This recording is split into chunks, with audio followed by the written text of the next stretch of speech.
When I was a child, I talked like a child. I thought like a child. I reasoned like a child. When I grew older, I set aside childish ways. Corinthians 13:11.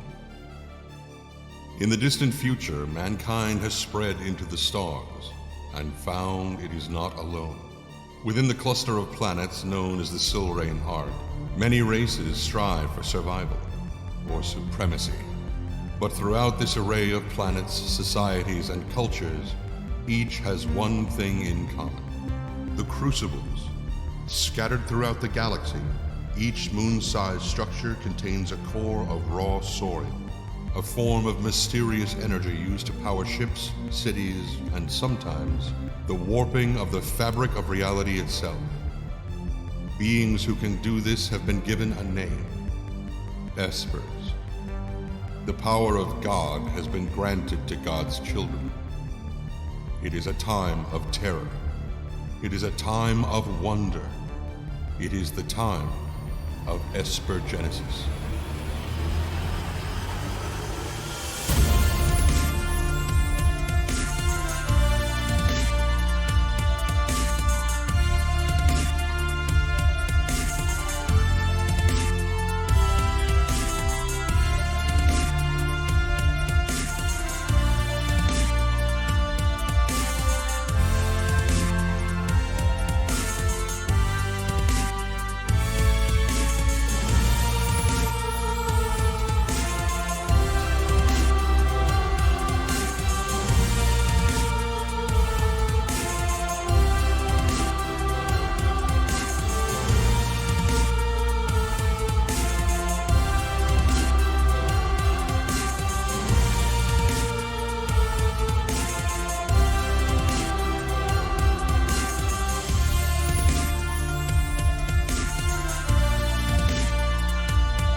Much love for that music and that intro on a Friday evening. What's up, everybody? Welcome, Arvanauts. Welcome to a July 3rd stream. I hope everyone is doing well and is looking forward to day 46 of Esper Genesis Sensations of Bliss. We are sponsored, as always, by Alligator Alley Entertainment, and we are very grateful to them for doing that, and we hope that you have supported them through one of their many products, including something perhaps like, say, Tales and Tomes from the Forbidden Library. Just saying. But it's always always great to have everyone here, and I appreciate that, Phantom. That, of course, was an introduction video done by our dear late departed friend Scott Krieg, Kilobyte, with music by Chrono Wolf. And I noticed, by the way, what Echo was saying, and you folks absolutely will be able to get, I think, some kind of epic video at some point. The question right now is a matter of money. And at the moment, I am tapped out from a lot of other work that had to be done. So down the line, fear not. I have hopes and plans to be able to do some kind of introduction for you folks as well down the line. And I would certainly use the lovely people involved in this as we do so. But today, however, we have got Esper Genesis to regale you with as time goes on, and I'm very excited as we are getting ready to continue into. We're definitely in the latter portion of this campaign. I don't know exactly where to sort of tag it. We have a few more sort of big mini sections of this ahead, but we are definitely moving on and making progress, which is great only because it's wonderful to see the arc that these wonderful players have been on, and I cannot wait to have that arc furthered this evening. Before we get into the stream today, though, I do want to remind everybody about ways to support us here. If we haven't done so already, please make sure to follow the channel. Please make sure to check out the YouTube with !ArvTube. The Discord is !ArvCord.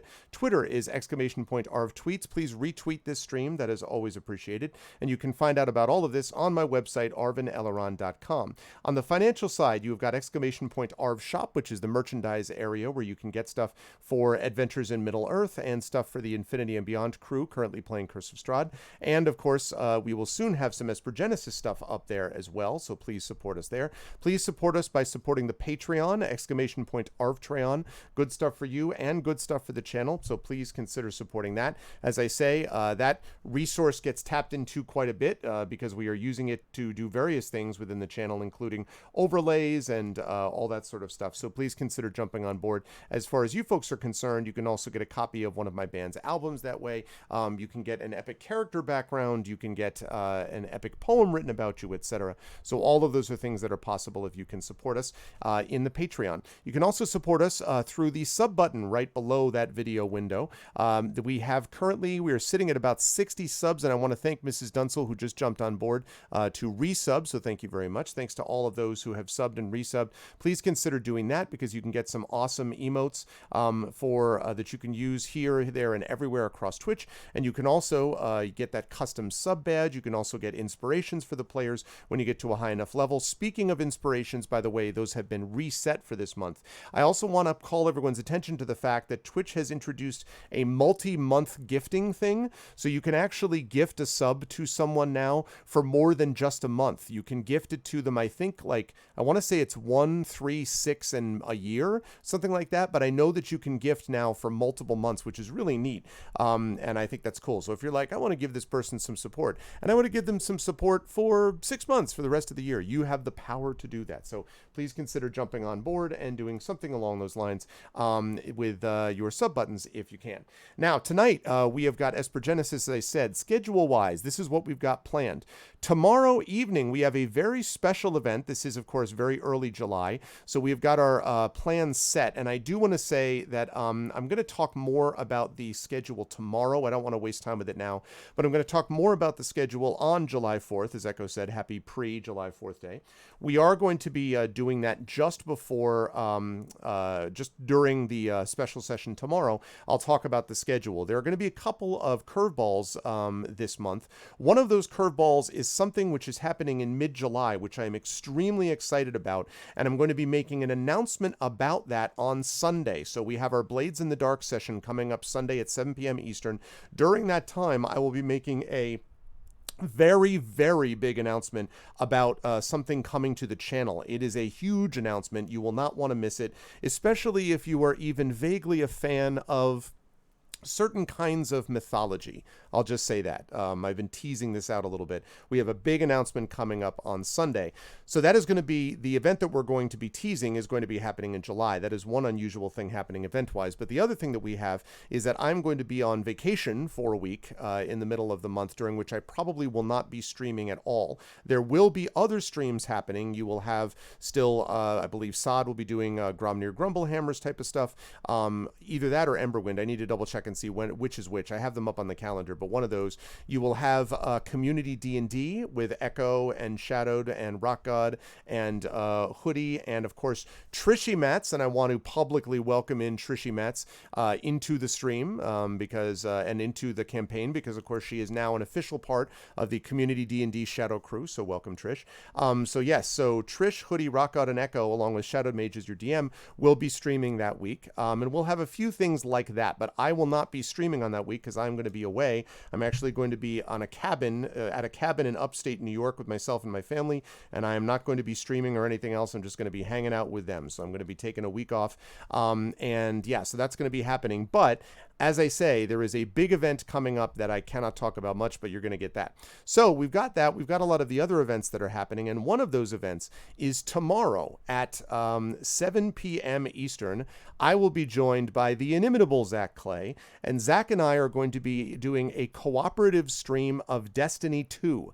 Neither he nor I have ever played this game beyond like an hour at the very introduction, basically. And you can play the campaign co-op. So we are going to be playing some Destiny 2 together. We wanted to do another co-op game. So what better way to celebrate America's independence than to talk about what happens when we resist oppression and fight back against the man? I can't imagine why in any way that would be appropriate for right now.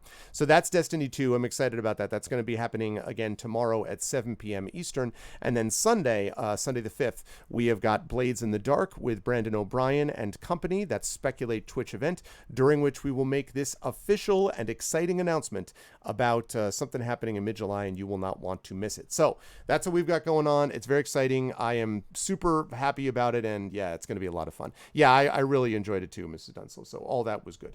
Okay, with all that said, oh no, it's not what I meant to do. Never mind. Forget what you saw. I meant to hit studio mode. I am professional DM.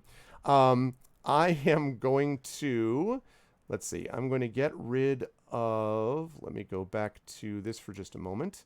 And let me get rid of this. All right, I'm going to get rid of this. I'm going to get rid of this, and I'm going to turn on that. What is going on, everyone? Good to see you all. That way you can be looking at somebody, and you can be like, oh, look, there's an ARV. ARV actually exists.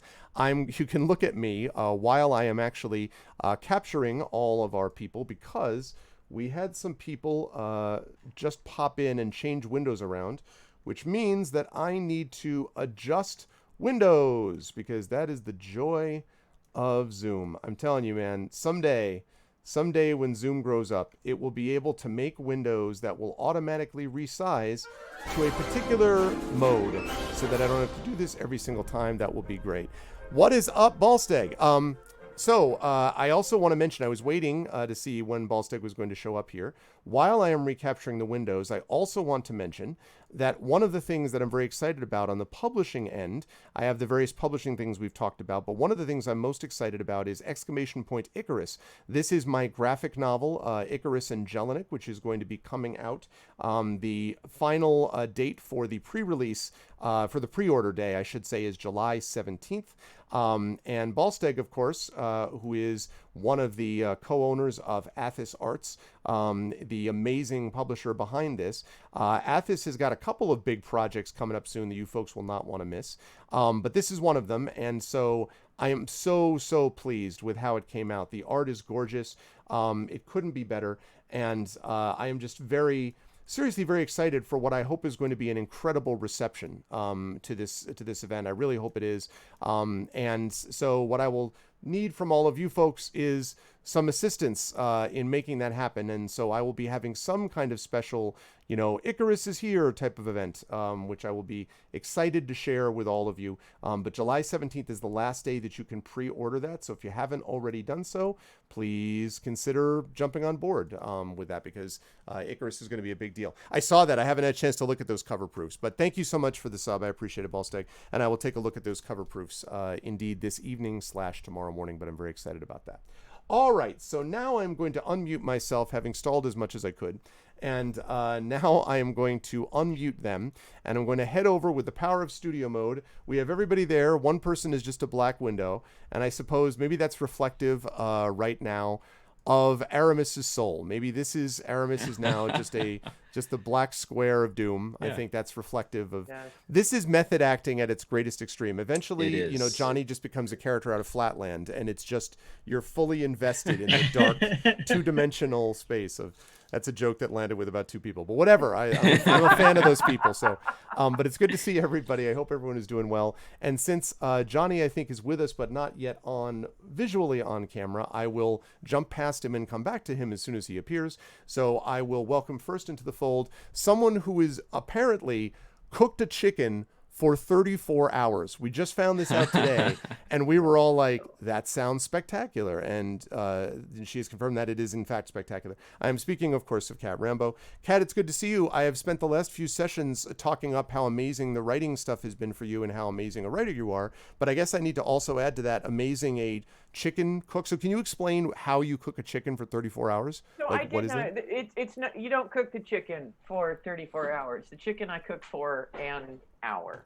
Oh, But when you cook beef, it breaks down the beef. collagen, and it's delicious. But can I show you something that has come in the mail? Please Since do. Our last. Is it a 34-hour cooked piece of beef or? It is not. Okay. But She makes that at home. She doesn't get that in the mail. They do it 34 hours and then send it to her parcel post. Yeah, you guys, you try sous vide beef, and then you can. No, I'm not laughing. It sounds amazing. Whoa! Wow! Yes. Oh hell! Yes. That is amazing. And for those who don't know, what is that, Kat? That is my Nebula Award. Yes, that is what I'm talking about. Fun fact: it's a 3D model of the Esper Genesis galaxy. It is. I can use it as a map. I can see exactly where we're going. Wow. That is spectacular. That's pretty cool. That's pretty awesome. Now, does it also have significant heft? Like, I mean, it's got the weight for, okay. Yes. In fact, I believe one could kill, it could be a bludgeoning weapon of some kind for like. Yeah. I saw that you had to lift it with two hands, like Donald Trump drinking a glass of water. So, I mean, it must be difficult. And we know the strength that requires. I don't want to drop it. So it's. He doesn't either. I just had this image, though. I just had this image of this sort of Law and Order show thing where someone finds someone and it turns out they were bludgeoned by a nebula, and how confusing that would be for a while. Just like killed by a nebula. Well, I mean, I guess that's theoretically possible, but it's like Final Fantasy VII or something. Yeah, exactly. Right. The 55-hour summon. Speaking of 34 hours. But that's congratulations, Kat. That's amazing. And and I guess, is there any other super exciting news that you wish to relay to us? And then please tell us who you're playing as well. I'm trying. Well, gosh, I should be more prepared. No, I don't actually have anything new and exciting. I have stuff that's kind of hovering, and I hope to next time have more interesting things to say. But right now, nothing except a nebula, which is exciting.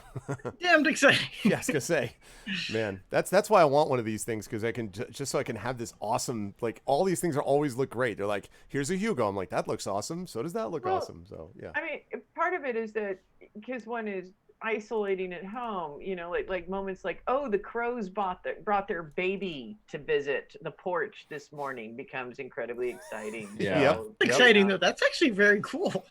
Oh, they did. It's very cute. They have the juvenile crow, and they have brought him or her because they know that we will produce cashews if they squawk at us. So, yeah. and they really wanted to catch sight of the nebula. Really, is what this is about. So So that's great. Who are you playing today, Kat?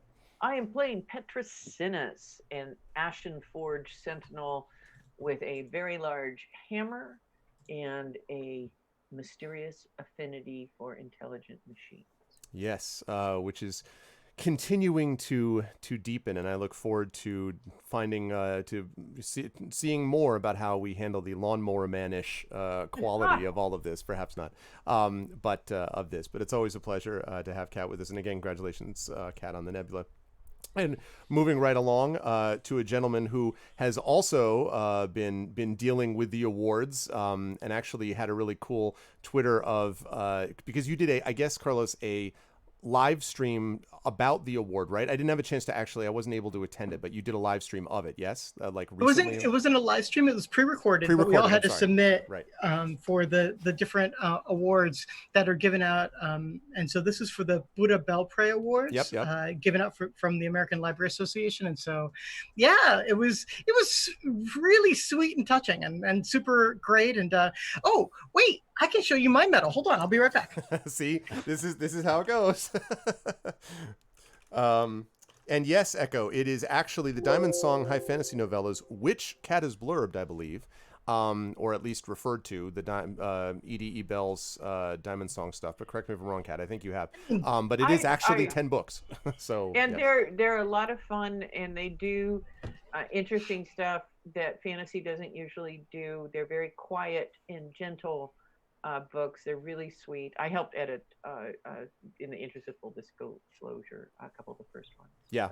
I think they're delightful. Yeah, and that Let's is that. See this award, Carlos. So Carter, quiet fantasy. Yeah, show us the not quiet award here, Carlos. All right. Let's see this. So it comes first of all in a high quality box. I mean, look at this thing. The thing is, oh wow, hinged no less. Yeah, like, exactly. Oh, it's like hinged for my pleasure, I guess.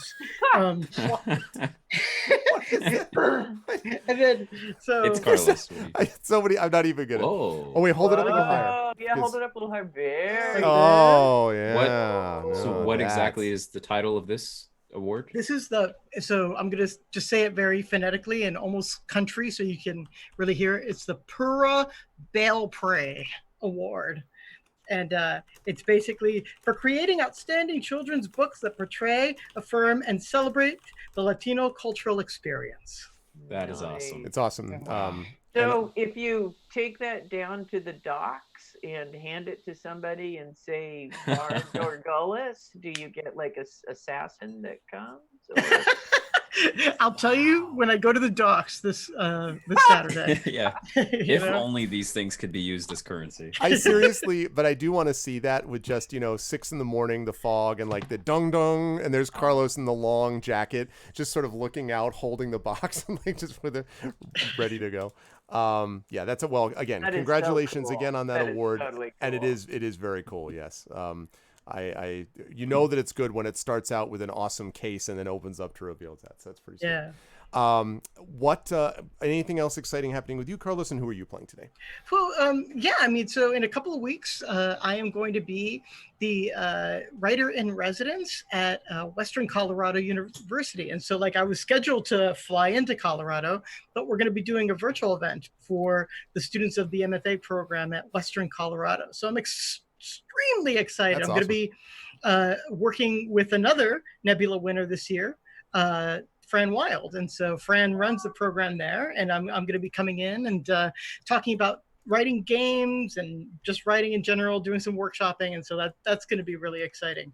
And just a little brag here, on Amazon, Sal and Gabby Break the Universe hit like 3,000 in the book list. You know how they say like where your book is and whatever. It was at 3,000, which is I think the lowest it's been so far. And it's because it's a Barnes and Noble featured book this month, and so it's just been getting a lot of new press, I think, because of the award and stuff like that. And Fix the Universe is 9,000. So like they're both like doing really well right now. That is super well. For those of you who don't know, that's a really good rank given all of the books that's on Amazon. Although I do note with some sadness that it's because it was named as a Barnes and Noble book that it goes up in Amazon's ranking. Like there's something deeply disturbing about the entire set of developments about that. But anyway, welcome to late capitalism. Oh God, so much the case. Yes, over 9,000, Prince Justin. Over 9,000. Well, it's under 9,000. Yeah, but it's true. It's under 9,000. That's true. It's lower. But Vegeta never yells. It's under 9,000. Exactly. Who are you playing today, Carlos? I am playing Ludicus Sleep Well, a cat with an attitude, and the fate of Aramis in his hands. If Aramis will follow the rules he set, damn it. It's really true. He is pushing the lone wolf and cub where Aramis becomes cub to such a great degree. Like I am it's up to me whether you live or die. Oh man, I love it. But I'm excited to have Carlos with us. And yes, and I will say very mysteriously that both Carlos and Kat may be connected with something coming soon that I may also be connected with, and you will want to be aware of what that is down the line. Called Esper Genesis. It's called Esper. Yes, no, that's something in addition to that. No. But that is the case. Anyway, but always a pleasure to have Carlos with us. Also a pleasure to have a person who tomorrow is going to be destroying terrible aliens that mean evil to the world and the galaxy with me tomorrow in our co-op run of Destiny 2. But today is just the mild-mannered person known as Zac Clay. I do want to note for the record that Zac Clay's Twitter handle is finally correct. It only took about 2.5 years for it to get fixed to the actual Twitter account. So thank you to Shadowed Mage for fixing that up. So yes, so now those of you who were wondering how to get to him on Twitter, you know how to get to the great Zac Clay. Zac, how are you? How's life in the universe with you? And who are you playing and all that good stuff? I am doing great. I don't know if anyone's gone through this period, especially during the coronavirus times, of having maybe a week where you didn't really have a lot to do and you were just kind of like surviving, and then suddenly the next day there's like a billion things that happen all at once, and you're like, oh, okay, I have things are rolling. So Nice. life is shifting and changing, and I'm feeling pretty good. I don't have a fancy. I'm staring at it because it's right above my webcam, so I'm tempted to show it, which I guess means this is a thing now. And that means, Arv, you have to show. I see medals in the back of your room down back there. You have to show an award now. And then Johnny, if you have some sort of award, you have to show it now. Or you have to make it. We have to make an award. So go make an award quick. Yes. This is award in crayon, like what Trump gives himself every day. Like that's exactly. So this was my award for. Oh, I should probably turn off my. We can't see it against the space station. Yeah, it's not going to work. Here, give me a second.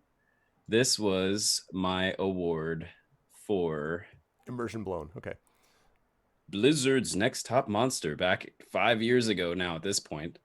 But it was a full-blown microphone, which Fred Tatasciore, I don't know if you guys know who that is. He was the voice of the Hulk in the animated series, Soldier 76, a whole bunch of other things. I distinctly remember once I got the award, him kneeling down thematically to give it to me. I'm like, oh, it's just Fred Tatasciore kneeling down to give me an award. That's great. So now I only really did that so I can see. I've always been curious about all those medals and things that Arv has in the background. Those awards are my awards from debate and public speaking. So I have 2 World Championship public speaking runner-up trophies back there, and then about 40 speaker awards. And I'm proud of them. I worked hard at them. And the one that's probably the most impressive is the 2-time World Public Speaking Championship runner-up. And it looks like a piece of clay, like a piece of clay like siding. It looks just no, sorry, not you as a clay, actual clay, just like a piece of clay siding. People are like, "What is that?" I'm like, "That's this thing," and they're like, "What's this other thing with a gold thing?" I'm like, "Well, that was there was only 20 people at that tournament, but this one right here was like." So anyway, that's what those are. In case people are curious, that's what those are all gavels and awards. Oh, and a life-size and a scale model of Gandalf that a good friend of mine gave me. That has nothing to do with debate, but everything else there is debate. Why have we not seen these things before? It's just great. I don't know. I'll bring down the Gandalf while you finish talking about who you are. Yes. Okay. And who? Yeah. Otherwise, I'm doing good. I'm going to be doing some more voice acting soon and streaming. So I don't know. I on our vocalists, we had a session where we were like, you know what, we're just people today. So I'm just Zac today, and it's pretty good. Maybe I'll cook a chicken for 34 hours. So today I'm playing Cosmeritis, the Bellare hunter with now 1 level in specialist. He's a all-around sneaky star boy who is curious to see what happens in what is it called? The Bastion, the place we're going to, aka Space Las Vegas. Space Las Vegas, where what happens there may not stay there, depending on how the party handles things. Yep. So we're looking forward to that. Yes, Starpoint. I started playing God of War 2018 because that was the game chat chose for me, and very good game. But the guy, Kratos, just basically walks around to his son and just refers to it as boy, no, boy. So people have named the game, instead of God of War, Dad of Boy. So that's yes. My chat has decided it really is boy. Yep. But I am looking forward to seeing how Kaz does things as well. Before I introduce Aramis, I'll get this out of the way quickly. So this is the most impressive looking trophy that I have over there, which is a World's Prep Championship speaker award from 1995. Jeez. I wasn't even alive. That was a long time. It was a long time ago. And this person should need no introduction, I think. I give to you, and I don't know if I still have the battery. The battery? Yeah. There's what is it? Does it go? You shall not pass. Wait, it does. Maybe. Oh wow.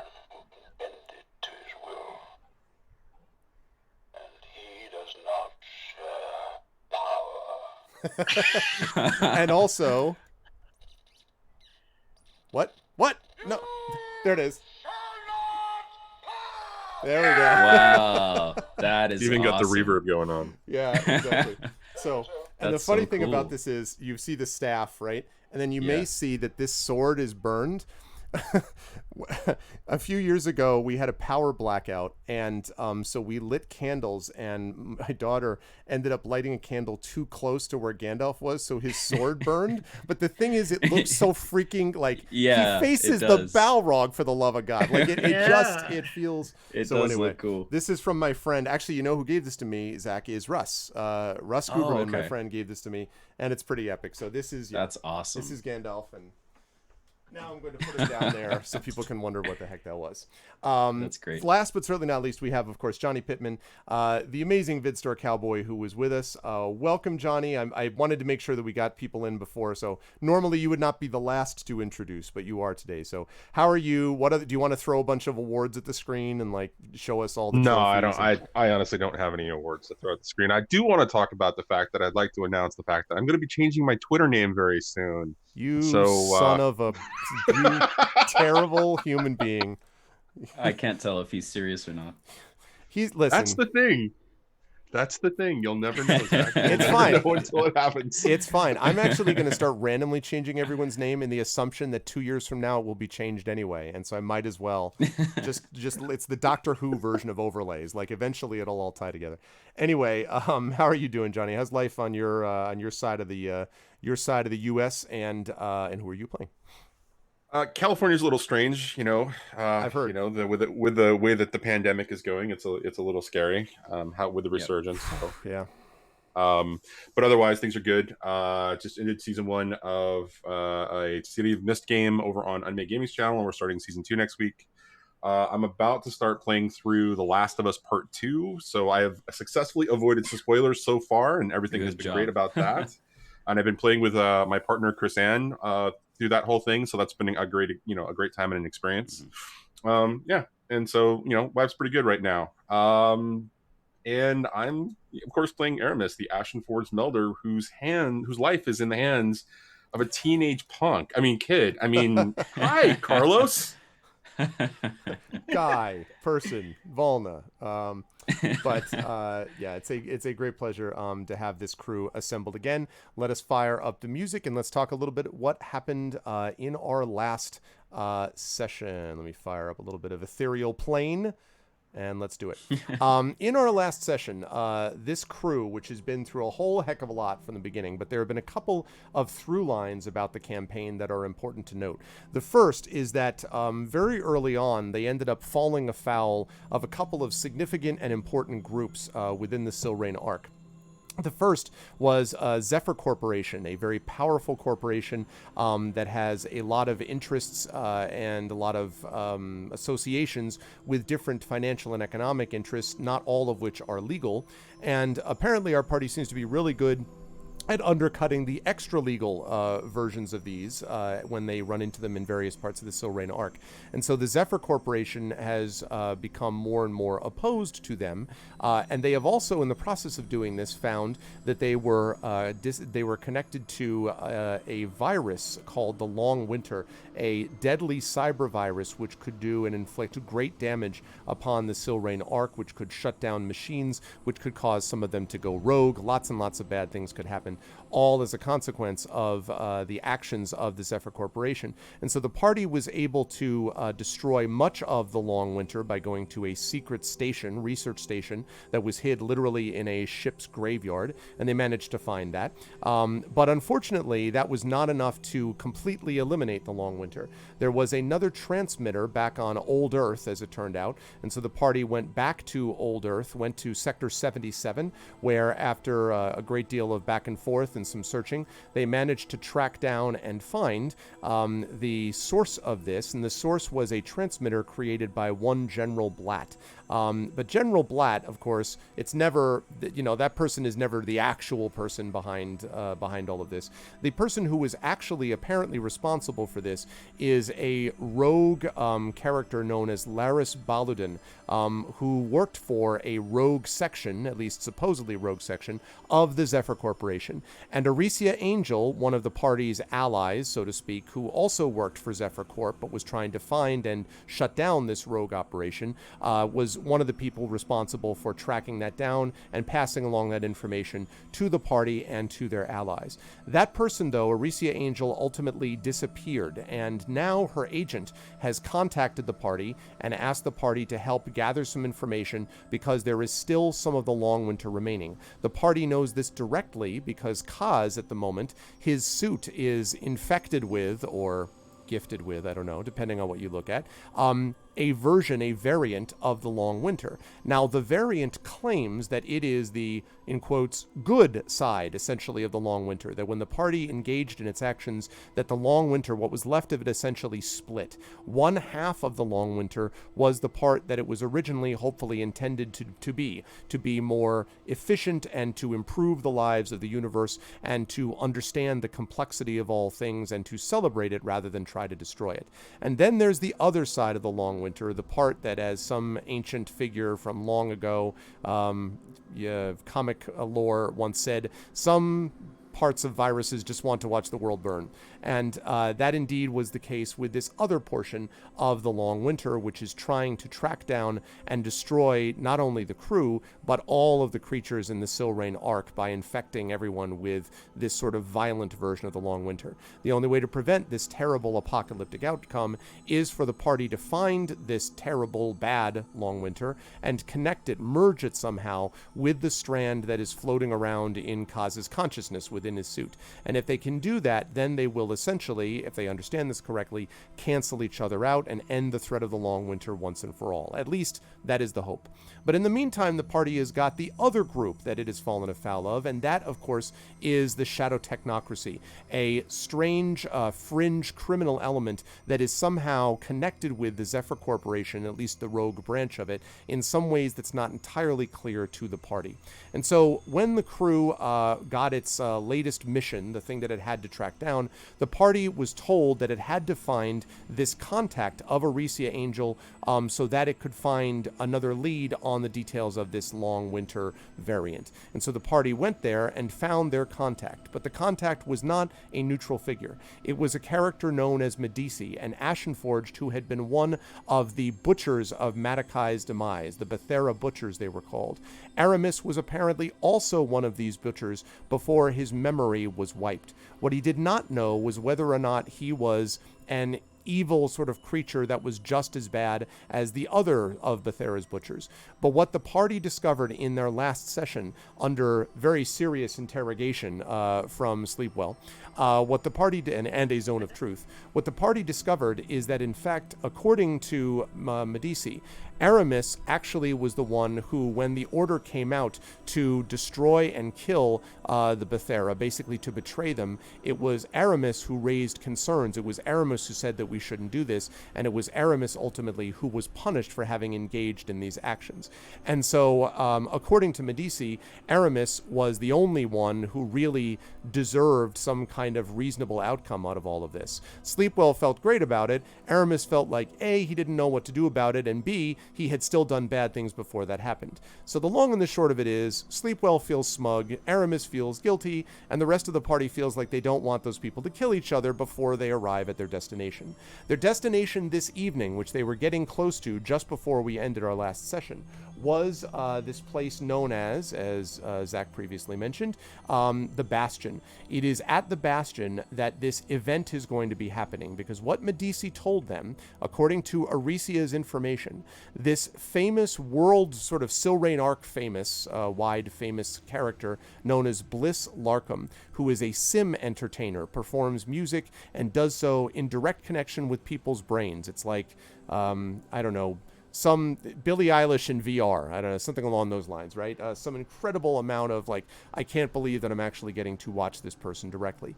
According to the information given by Aricia to Medici, Bliss Larkham is attending a launch party for a new sim interface product at a club called the Dream Extension, and that Dream Extension club is on the city ship known as the Bastion.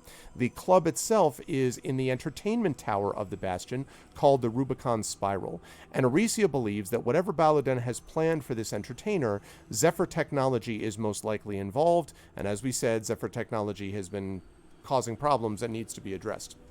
And so Medici has given the characters a press pass. Only one press pass is all that Medici was able to get to try to bluff their way into the club to see Bliss Larkham, and has said that if they can do this, they will have a real leg up on finding information about other aspects of the Long Winter and about finding out more of the mystery that connects the Zephyr Corporation and the Shadow Technocracy together.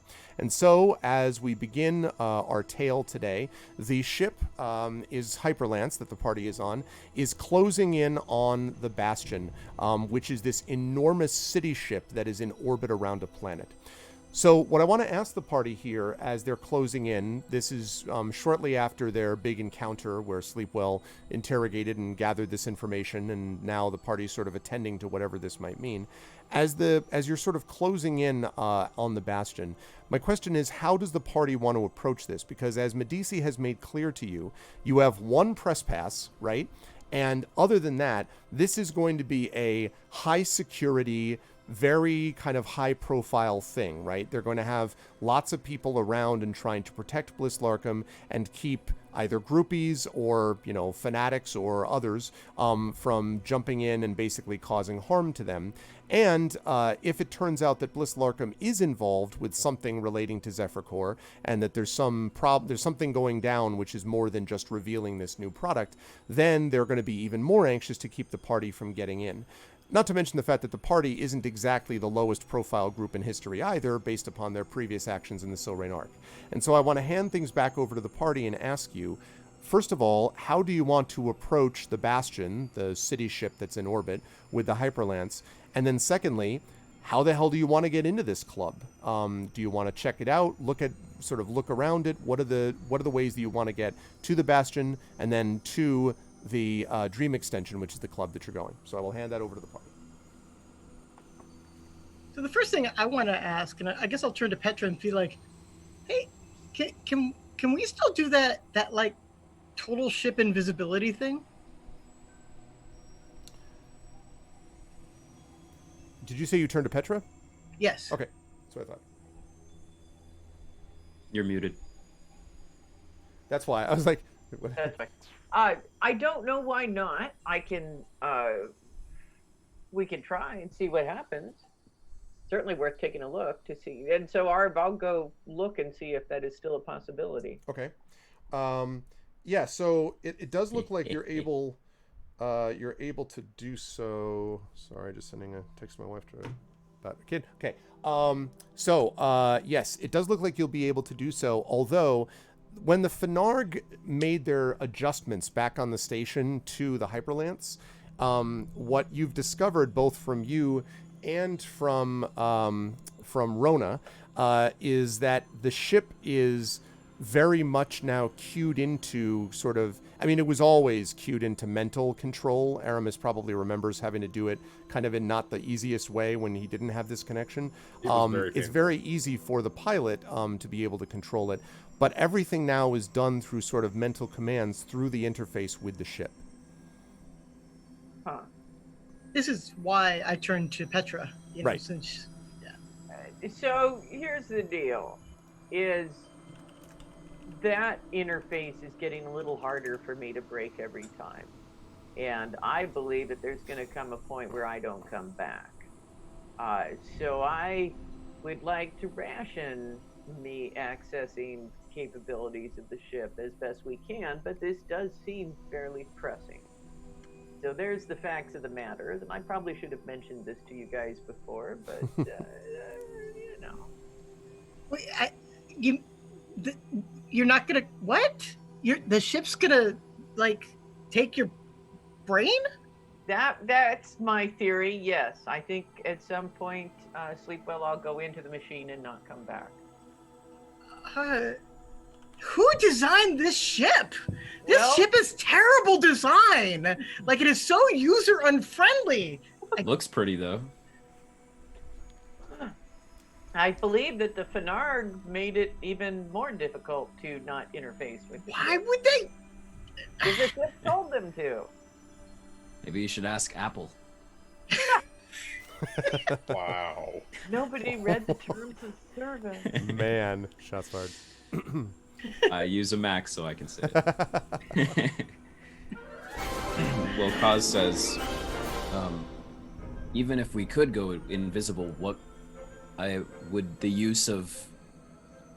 I'm imagining that maybe there is like a security entrance, right? Like if you're a security team for this this club, you probably don't dock in the same... Well, actually, can we pull up a map of the station of Space Vegas? Yes. Medici has one?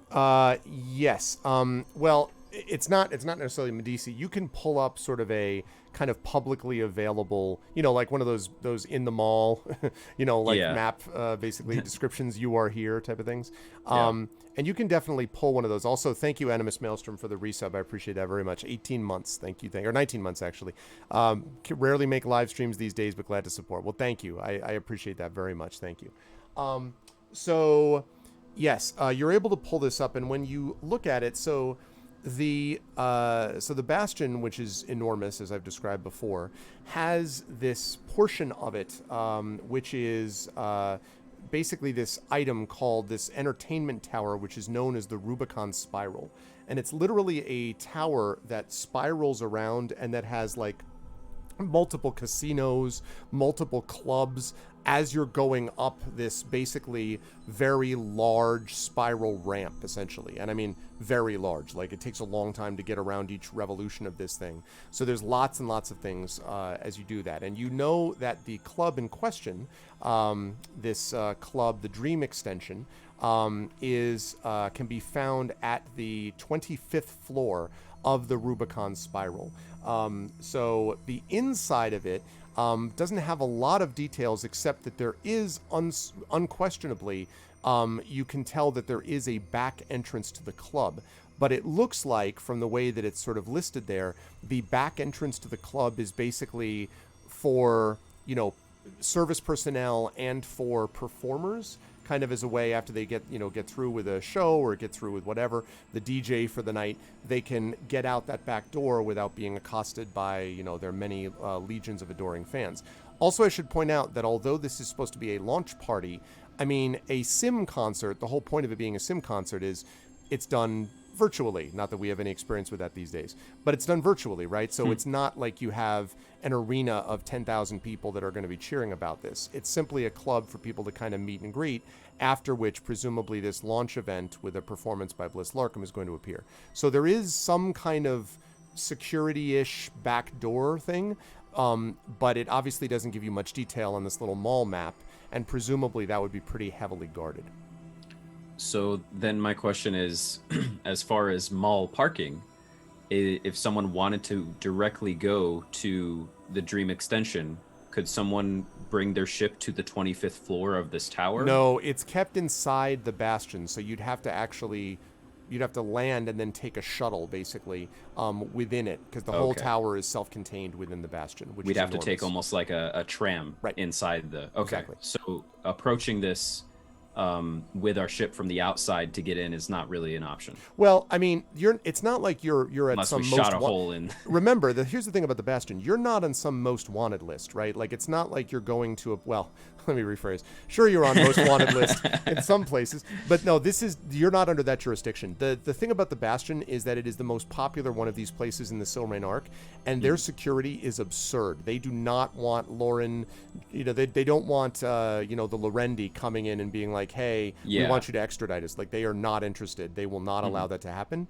And so you're relatively safe, so to speak, to get there. The issue is that if you attract attention while getting there, once you're there, people walk around Las Vegas and maybe you go down the wrong corridor one day, and who knows.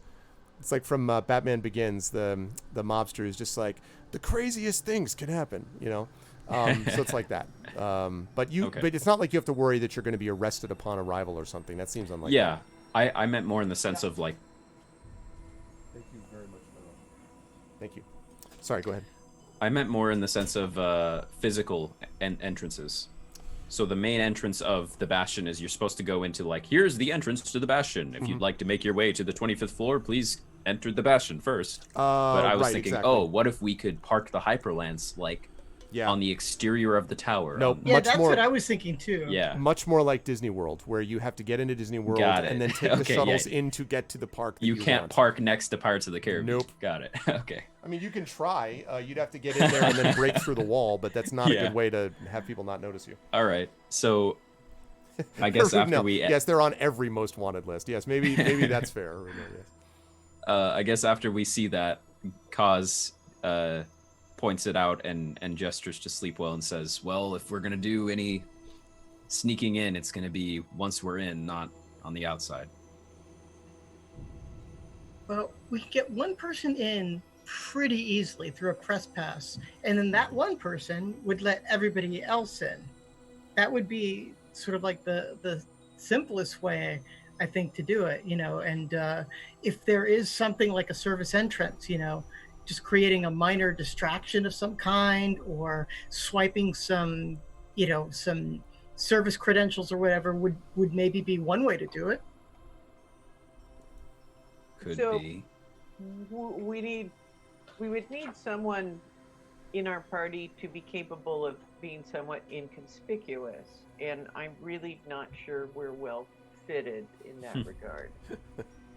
Well, technically, Aramis, we've seen him change forms a bunch of times. He did a great chef impression. Remember Aramis? We will all turn and look at Aramis in unison and be like, wow. Slowly, right? Yeah. Look, I only perform at kids' parties and against, guys who have like lots of. I don't think that's gonna work, Sleepo. I mean, it's literally our best shot. You go in, you look like a press person, you've got the credentials, you find a way to get us inside. Do you have a press person that you have in mind? No, we have one press pass. That's a press pass. Do you have a press person in mind that you'd like me to imitate? Because I need to go in with a personality. Am I a dogged sort of? Well, I would guess reporter? it's up to Am you. I a celebrity reporter? What's going on here? Am I Ruby? What's his name from The Fifth Element? Oh, right. I hope you are. Yes, in fact, that is exactly who you are. That's it, Arv. I want to think about, because Petra's going to take a minute to kind of cast through her head and think, are there any celebrity journalists that somehow Aramis happens to resemble? Let's see. What kind of a check do I call for with this? Let me have. Awesome. Survival. Survival, yeah. I really need the sort of total bullshit check. Well, yeah, so there's two different things. I mean, Aramis, when he tries to play this off, is going to be that's a straight up deception check. Oh, I'm not worried about that. Yeah, part. but my question is, you're trying. What I think we're looking to hear is a check for you to kind of remember if there's someone that he might look like. You know what? I'm not going to create a check for this. I would say that you probably could imagine Aramis as being one of two different types. So one of them is going to be more, well, here are the two different types. So there is one figure that is often kind of well known on the vid feeds, and it's basically an Ashen Forged reporter. And the Ashen Forged reporter never identifies themselves. In fact, that's part of the point. They are supposed to be extremely neutral, and so they're one of the ones that, like, everyone generally agrees doesn't necessarily have an agenda. And so because they don't have an agenda, they are essentially trustworthy and you can believe in them. And in fact, the rumors are that there have been many versions of this particular Ashen Forged reporter who tends to show up at a lot of the big events, concerts and, launch events for game titles and, award ceremonies for Cat Rambo's latest books, things like that. Like those sorts of things are where it's found all the time. And so Aramis could fit in this way, but to fit in this way, one of the objections that has been raised by certain people is that this is in fact frankly, a bigoted and almost discriminatory approach, because it makes people believe that Ashen Forged are just this blank slate, which is explicitly what Ashen Forged have tried to get away from, right? Their argument is we are our own species, and that's in fact why they were freed by the Dendusi, because the Dendusi agreed that they were their own species. So you could have Aramis do this, it's just that doing that is, potentially problematic. The other way to do it is to basically take on one of several very big personalities, and there are a couple of big personalities. The problem is you don't know if those personalities might be covering this very event. So you could have them go as, for example, there is a Denduzi reporter who's fairly well known for her flamboyant and aggressive questioning. Her flamboyant outfits and her aggressive questioning. But the problem is if she happens to be here and you don't know if she is, you haven't seen any details yet, then it's going to be a little awkward for both her and Aramis to try to, be the same person. So Kaz says, well, hold on a second. And he pulls out the press pass and activates it. Cat. Pulls out the press pass and activates it. And it automatically creates a new identity, right? A new fake thing. Yes, which is correct, which is cued to the biometrics of the person holding it. So It will take on whatever sort of visual appearance the person has when they activate it.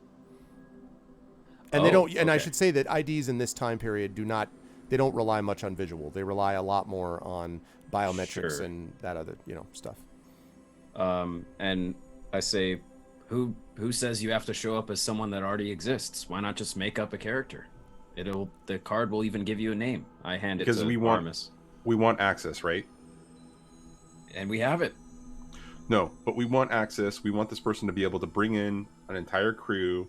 We want them to be able to walk through this situation and be the focal point while everybody else, Yeah, I think that's going to be hard to do. I think we should try it differently. There was this movie I was watching, I think it was called Ocean's 11, and they described it as an Ella Fitzgerald. It was played, the actor who was representing that was, I believe, Carl Reiner. So, yeah, I think that's what we're going for there. Carl Reiner. Both good reference today. Kaz and Zac are like, no. I got the reference, all right? And, Petra just wants to see Aramis pull this off, so she's like, sure, this sounds awesome. Yeah, let's do it. Well, Sleepwell, your original suggestion was to have one person get in with the press pass and then just find any way whatsoever to get the other people in, not necessarily being overly charismatic and being like, oh, these are my friends, but, Exactly, just get us inside. All right. Finding service identification, like Sleepwell said, or a side entrance that we could sneak in, or distraction. Sure, why not? Let's just do that. Might as well make one of Sleepwell's automatons do that. I'd have to be near them the whole time. So it's got to be you, Aramis. I thought you would love this. This is your time to shine, my friend. Now that you've been exonerated completely from all war crimes and you should be feeling the rush of power and agency, this is your chance to be that hero. With great power comes great responsibility there, buddy. At this point, I take the device from Kaz and hand it to him, like, here you go. Be responsible. Aramis flicks it. What does he see? So when you... Okay, this is the... Wait, I'm sorry. I got confused about what item you just handed him. You handed him a press pass? What did you just hand him? Yeah, the press pass. Okay.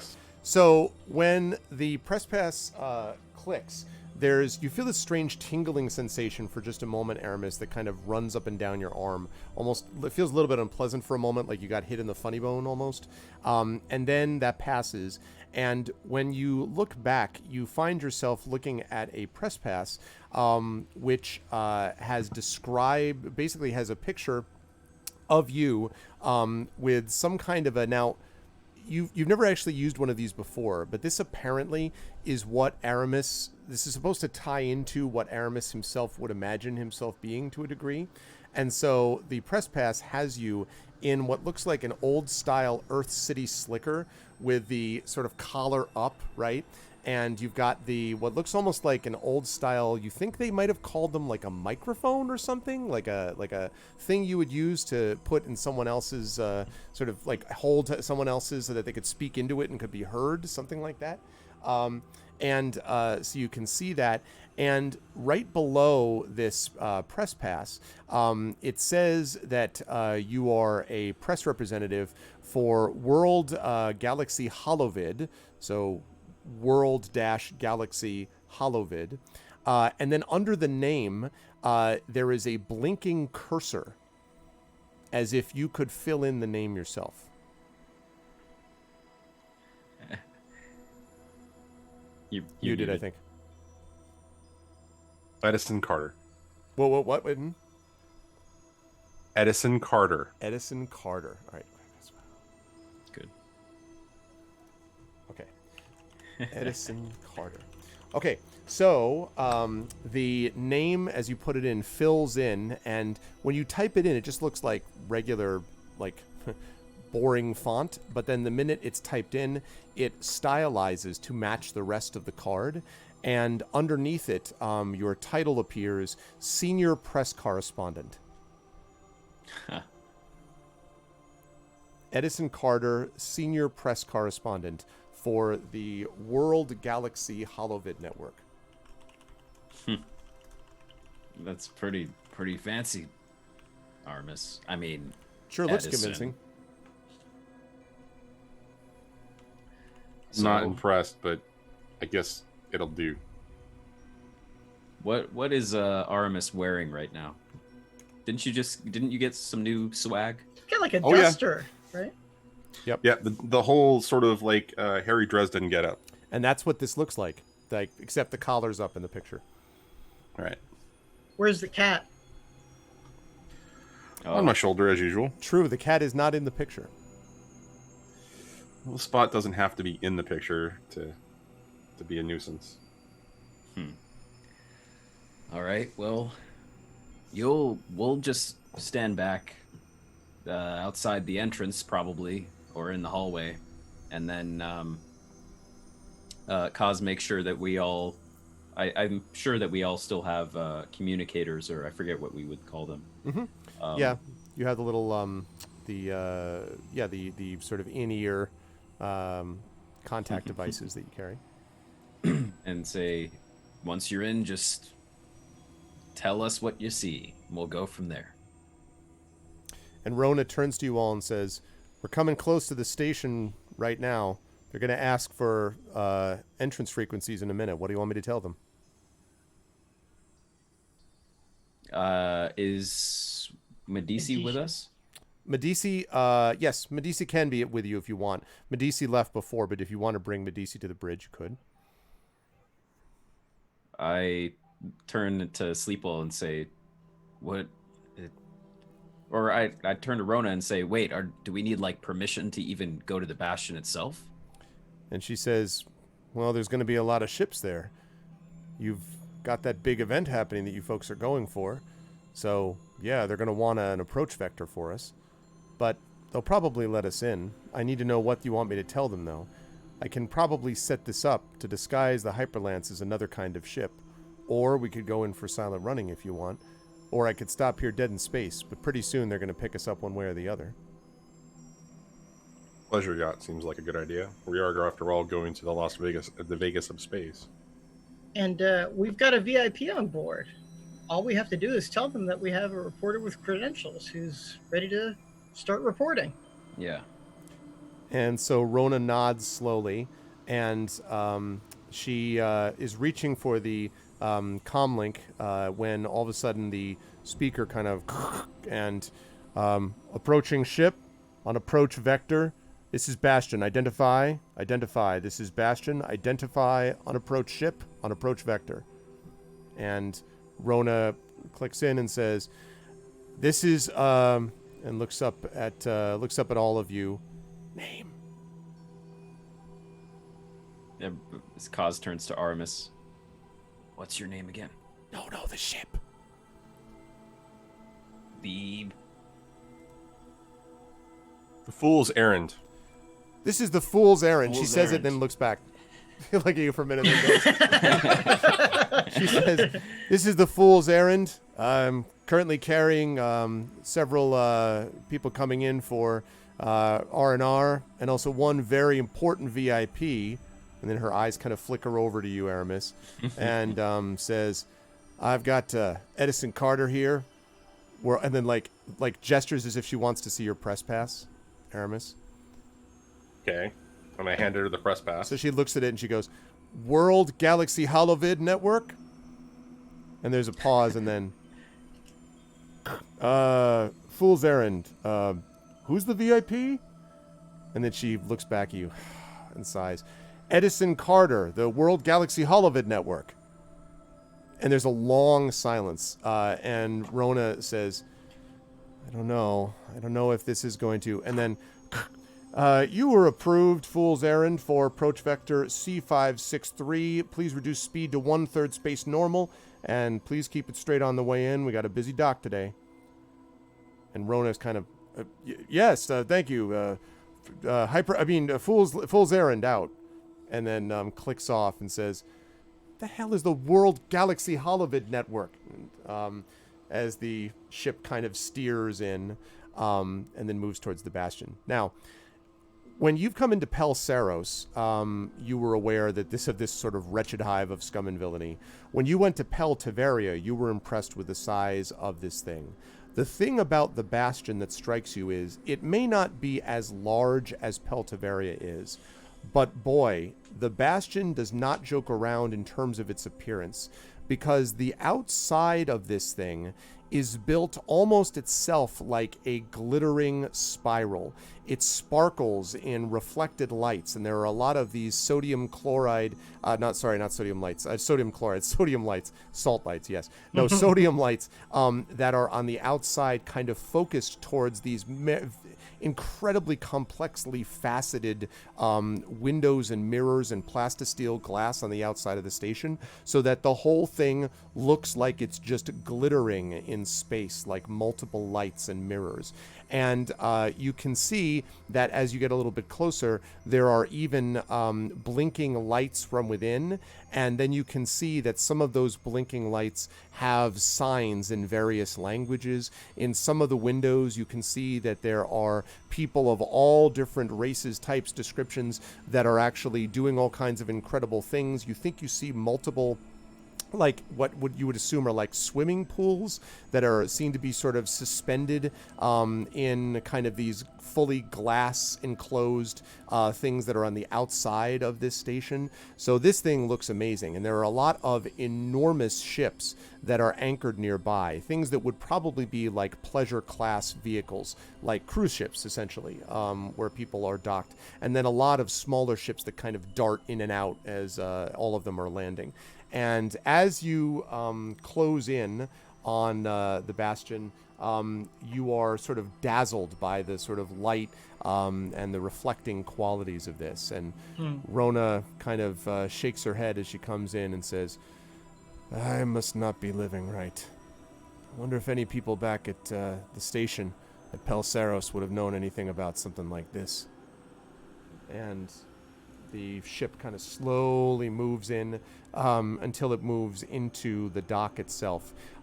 You are guided by several small, essentially guide robots that at one point literally take over and essentially tow the Fool's Errand, in quotes, the rest of the way to the docks, and then pulls it up alongside, and you hear a and then the doors open, and you are now open to enter the docks themselves. And interestingly, there is no, apparently, dock fee or any kind of cost, or at least when you get out, any obvious security. There's got to be security. The security here is legendary because they don't want people to shoot up Space Las Vegas. But you don't see any obvious security. Just a lot of people dressed really, really strangely, but obviously all going to various incredibly exciting events all over the station. And as it happens, the dock is not all that far from the Rubicon Spiral, which is that entertainment area where the Dream Extension can be found. So if you wish, you could make your way over there fairly easily. Are you all going to disguise yourselves? Is Aramis going to go himself and you all stay in the ship? Or you like what are your plans to try to get there? So yeah, it depends on how far a normal person could get, close to there. Because I think Kaz's idea was that we were gonna sort of just like loiter as close as we could to be ready to move when it was time to move. But so it just depends. Like if we could like stand in line like jerks and like have the bouncer tell us we couldn't get in, that's still pretty close to where we need to be. Okay. And I think you probably, in all likelihood, you could do that. Even as you're sort of making your way gradually to this club, you hear all this kind of excited buzz. There are a lot of people pointing up at kind of public holovid screens. You see a lot of people walking around with these little, essentially what are, kind of Inviso VR. This is all the new trend, by the way, which is to wear these kind of wraparound goggles that are, through special light bending tricks, made so that you can't see the goggles. And the only way that you can really tell that someone is obviously walking around in VR is that they have this kind of slightly staring expression, so that they're not really looking at you, they're kind of looking at something else as you walk along. But they can look nice and hip and still be in a world of their own making. The wonders of technology. As you kind of make your way to this place, and I should have some music up for this that is appropriate, by the way. Let me pull up some, give you some busy spaceport. Give you some of that. Give you some Dome City Center. Are you at a sound bar? I might be. Let's give you some Zingu Nights. Yeah. Oh, wait, no, I don't want Zingu Nights. That's on a Jungle Planet. Never mind that. The rest of it, though, busy spaceport. There we go. Good. Excellent. Right. Okay, and you're able to make your way over and then up to the 25th floor. Now, this tower, this ramp, there's basically two ramps that you can take. They're right next to each other. One of them is a big, literally walking ramp where you could just walk up all the way. It'll take a long time, though, to walk all the way up to the 25th ramp, 25th floor, because there's a lot of things in the meantime. And so what most people do is half of this sort of huge ramp is moving, and it moves basically up and down, moves up and down in both directions. But it moves slowly enough that you could get off at any point and go into a lower floor. So you pass by, stores and clubs and casinos. You go past several places where you hear shouting and cheering inside. It might be some kind of like vid sporting event. Might be something like you see in there. You see that there is an advertisement for the Destiny 25 World Championships being held in there. So you got that going on. There's a lot of these. There are a lot of these kinds of places. So it's up to you, I should say, before I describe the club. Are you walking up just like by yourselves, or are you taking the moving ramp, which goes up all around? Probably the moving ramp, just for expediency's sake, but let's take the moving ramp. It's much cooler. We'll get to see the whole thing. Yeah. We could just stand. Yeah, okay. We can stand. Kaz will keep a lookout for any Bellare. So you see, you for a long time as you're actually, you know what? Make a perception check for me, please. Okie dokie. Just Kaz? Just Kaz, unless Kaz tells you that he's looking for this, in which case I don't. Okay. Fine. 23. Okay. So what you discover is, first of all, you discover that Hillness has just subscribed to Tier 1 for 37 months. Whoa, and says, be perceptive. Thank you, Hillness. Thank you so much. I appreciate that. Thank you. Good to see you, Hillness. Thanks, man. The second thing that you note is you don't see anything until you get to the 20th floor. And at the 20th floor, standing outside what looks like some kind of, it describes itself as the vid tracks. You don't know what these are, but the vid tracks. You can see there's a few people walking in and out, but standing there impassively with a combat rifle, not a sniper rifle, but an honest-to-God, like assault rifle, standing in front of the door, is a Bellare, who is standing there just literally like right outside, impassively looking outwards. Huh. Give me a moment, but as the ramp is going, I believe that Bellare can speak telepathically to each other. Let me see. Double check on that because I don't actually know if it's true, but I'd be willing to believe it. Yeah. I want to believe. I want to believe. I want to believe it too, but maybe I also want to find the bloody club music. Where's my club music? Let me see.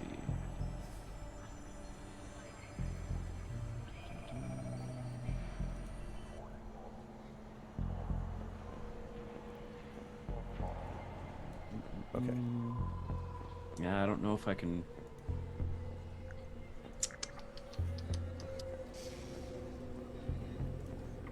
Keep looking. It's giving me time to find club music. Yeah. Okay.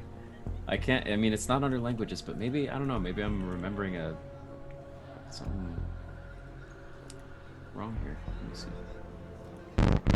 Yeah. All right. Maybe. Maybe. Well, the other one is Glee Club Polka.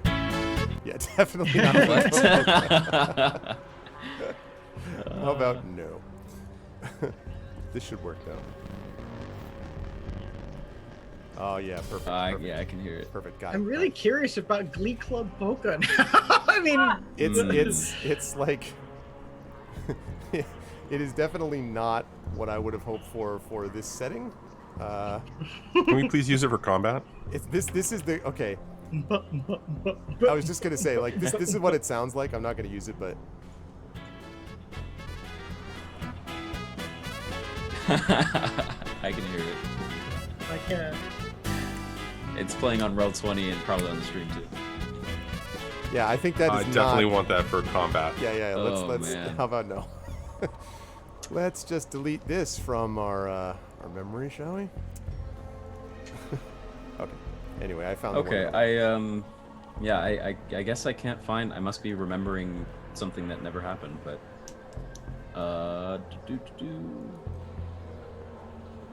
Yeah. So in that case, we're on the moving ramp, and this other Bellare is standing as some sort of a bouncer almost, or a guard for one of the shops that we're passing. What it seems like. And it's not clear if it's a shop. It's in front of this thing that says Vid Tracks, so you don't know if it's a shop or if it's like a gambling something or other. Okay.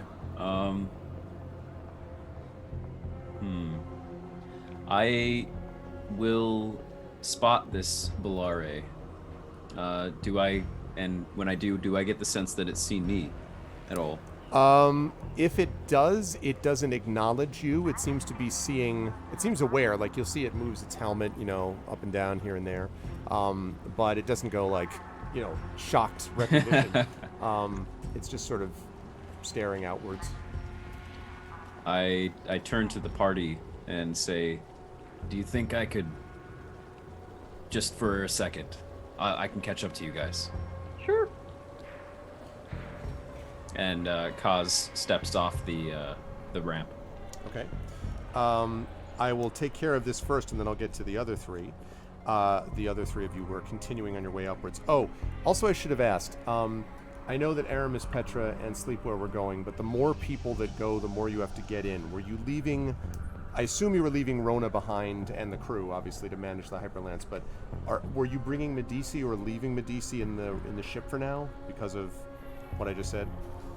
Were we just leaving Medici because he was also saying that it's a bad idea for him to be here? Well, yes, basically that, and especially that more people cause more, We definitely left him, I think. Okay. I just want to make sure.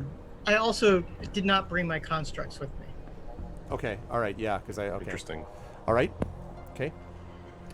All right. So you step off. This creature is holding its assault rifle. A few people going in and out. As you get closer, you can just vaguely inside past him in the sort of darkened interior of whatever this Bellare is in front of. You can see certain flashing green and blue lights, and occasionally you hear like, or frilling around. They're either watching some kind of sport thing or, again, maybe gambling. I just slowly, through the crowd, approach this Bellare, and as I get in front of them, I say in Protean, which is the Bellare language, or it's the format of the Bellare language, I say, it is unusual to see one of our kind here. And there's sort of a pause, and then without turning its helmet back, it is more unusual to ask questions. You're doing a good job. I can see. I endeavor to do so. What exactly do you wish? I was just curious, when's the last time you saw another Bellare? And the helmet moves slightly down in your direction. This Bellare, by the way, is a little shorter than you. Yeah. The suit is sort of darker and more gray, and slightly wider, perhaps, than you. But you can see that there are several scratches and scars in the outside of this suit. This suit looks like it's been, well used, even though, obviously well taken care of, but still well used. And he looks down and says, I have seen many types in my time here. Many come for entertainment. I myself simply wish to survive and be preserved. I am pleased that others of our kind have come, but I cannot leave or abandon my duty here. I respect your decision. I must ask, do you have any knowledge of our people or the structures that we used to inhabit? The plague of our people and our missing memories? And he looks and says, I have endeavored to create new memories. I now am security, head of security for Vidtrax in the Rubicon Spiral on Bastion. That is my purpose and function. It is the identity I have chosen for myself. The world from which I came, that is an echo now. I see. Well, I wish you all the best. And looks at you and... Are you seeking something here? Yes. Simply news of our people? And what if it wasn't simply news of our people? And he sort of straightens up. Then it would depend on whether it was in violation of Protocol 6.5. Protocol 6.5 makes clear that if one violates the will of one's employer, that one is subject to termination. And he looks back at you. From employment, and then returns to looking straight ahead.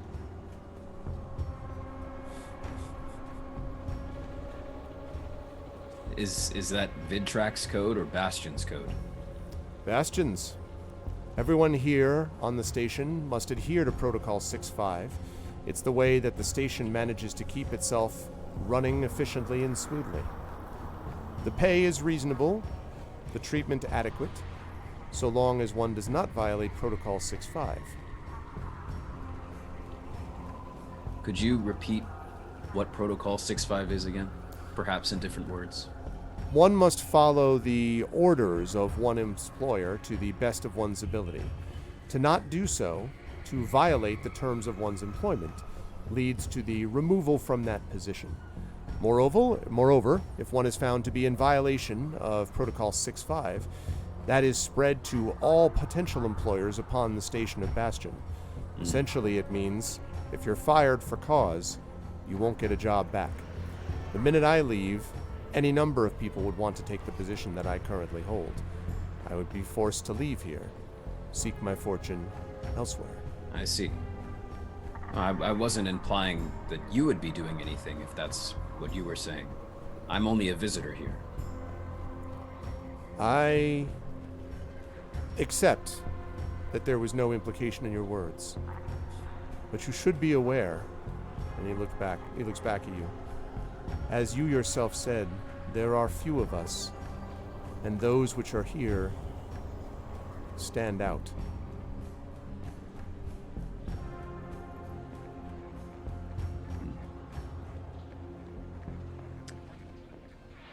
good day.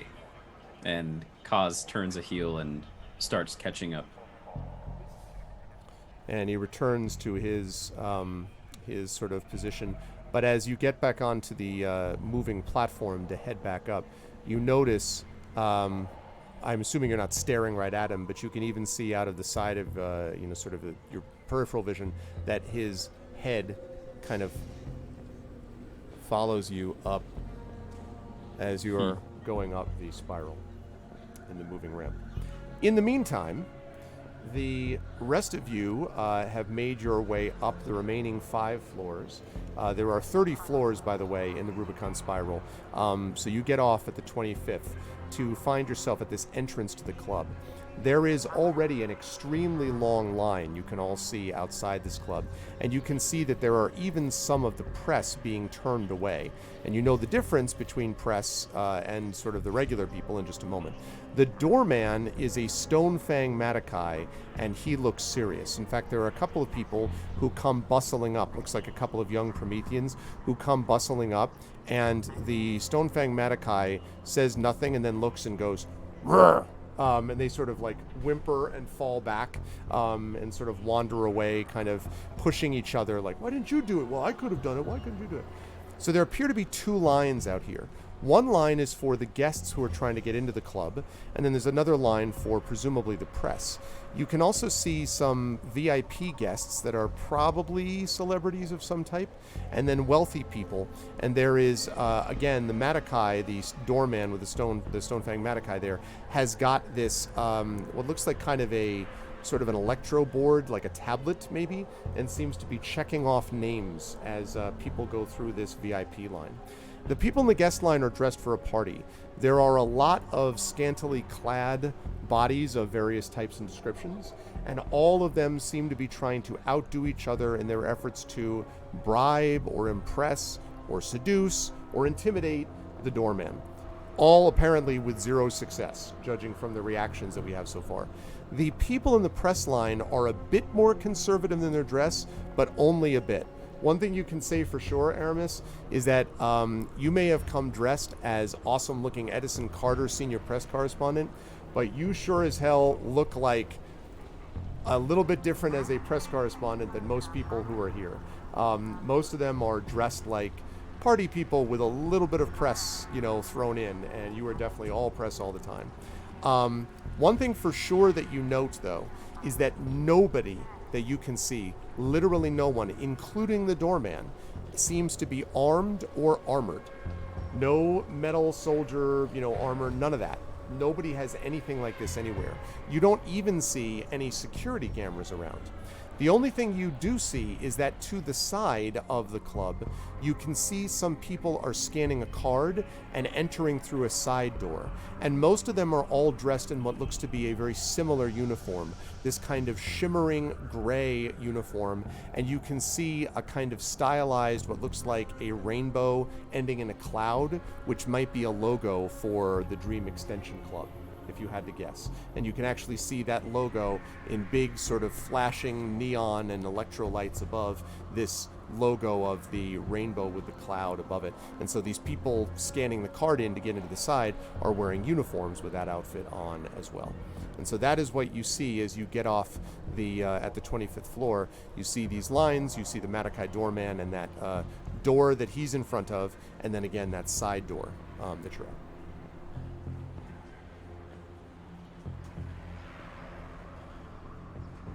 Well, what do we think? Well, you should just go try your press pass, and Petra and I will kind of hang out here and try not to get noticed too much till we hear from you.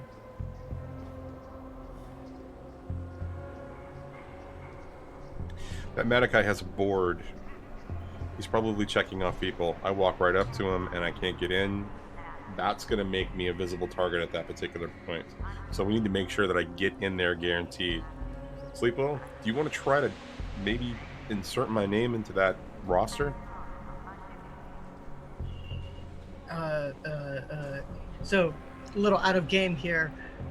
Just would this be the sort of thing that would be sort of like a hacking check, but I would try to do it from a distance? Like, I guess I was gonna say, here's the problem. Yeah, I mean, like, presumably it's pulling from some cloud network, but you would need to find some access point into the cloud network, or somehow get access to the tablet that he's holding.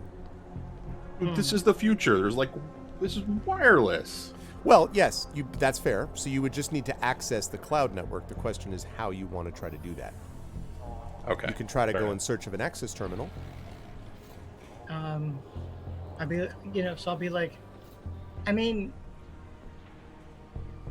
if you can disguise yourself like we've seen you do, and if that credential for some reason doesn't work, then you can just drop the disguise and you won't be identified. That might be easier than me trying to hack a system I have no idea about. This all seems a little rushed. I'm a little concerned. All right, well then, if you don't mind me making another suggestion, then why don't the two of you, when Kaz arrives, try to figure out how to gain some uniforms that look like that? And Aramis is going to point over to the side entrance with all the sort of the employees kind of wandering in and out.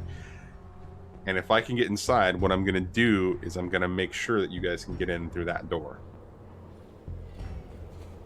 All right. I kind of look at Petra's enormous self and I'm like, I guess we'll find two for you.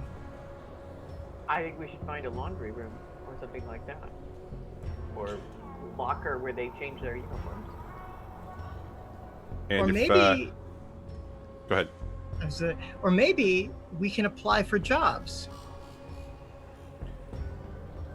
That's probably going to require a background check, buddy. Do you want anybody looking into your background? Oh, I mean, we're going to be long gone before they finish any background check. All I want to do is get into the right place. Okay.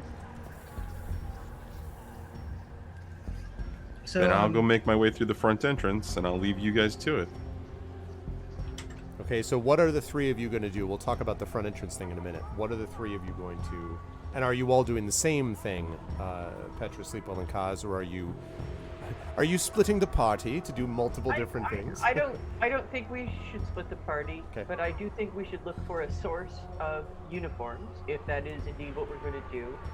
And I think we should look for the place where these folks change into their uniforms, because there may be uniforms lying around there. That would be easier. I was thinking to apply for a job just to get us into that right place where they would have uniforms. Just ask where the employment office is. Oh, we could act like we were about to go apply for jobs. And yes, that's excellent. Good thinking. Yes, I like that. Okay, yeah. Let's do that. So we're gonna act like we're job seekers, but we're kind of sussing out the lay of the land and trying to find a place where we would be able to unobtrusively make off with uniforms. Right, so headed toward the service entrance so we can accost some very low-level service person and ask him about job applications. There okay. You go. All right, so as you go over to the side, as you can see it from where you are, so it doesn't, takes you less than a minute to kind of make your way through the gathering crowd, the lines, and move over to that side entrance. And you see, again, there are multiple employees sort of going in and out. And so you have any number of them that you could stop. You see one that seems to be a Kesh. You see another one who's probably human, that are sort of making their way in, possibly a Denduzi making their way in. So there are lots of different options that you could try to stop if you wish. I'll accost the Denduzi. And the Denduzi stops. Oh, yes, yeah. What can I do for you? Hi, yeah. My friends and I, we just landed on the station and we're looking for work. We were just wondering, is there a place around here where we can apply for a job? Oh, well, if you're looking for work, normally that all gets handled down on the first floor of the Rubicon Spiral, not up here. The employment office that we have here, well, frankly, you're going to have a hard time getting a job here. They're all full up. They haven't had an opening here for a long time, and especially not now. They're getting ready for the big event. Oh, huh. Interesting. So you said it's on the first floor, but where are you going in there? Like, is there a manager I could talk to back here just to see if they could use extra security for a night or something? Oh, not for employment though. You wouldn't necessarily want the manager. He's a little rough, and he's certainly not the one who handles the employment. That's all managed downstairs. Right here, we're just the organizational people, the one who handle the actual event. And yeah, it's they're kind of serious about making sure that. Oh, look at the time. Anyway, yeah, try the first floor.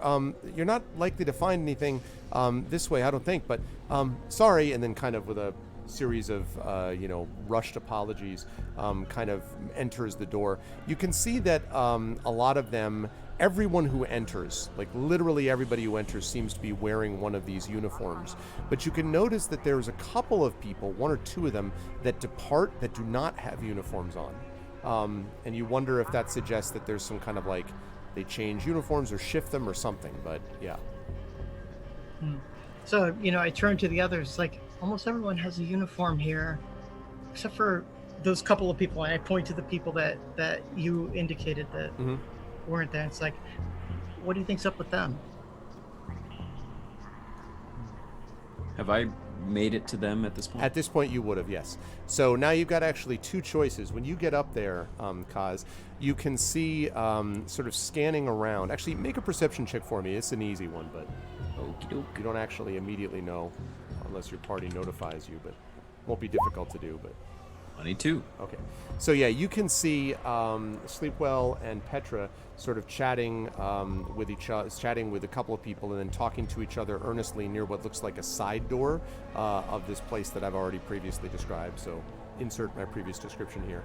And then you can see that Aramis is making his way in the press line up to this big stone fang Matakai who's holding some kind of a vid tablet and looks to be the doorman and does not look to be fooling around. And you see these two lines that I described, etc.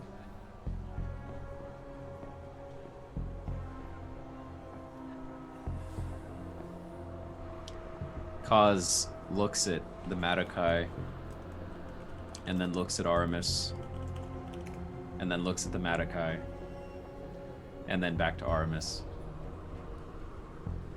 and then walks over to Sleepwell and Petra. Okay. So I'll get back to Aramis in just a sec. Sleepwell and Petra, you're there when Kaz comes up. Hey, what'd I miss?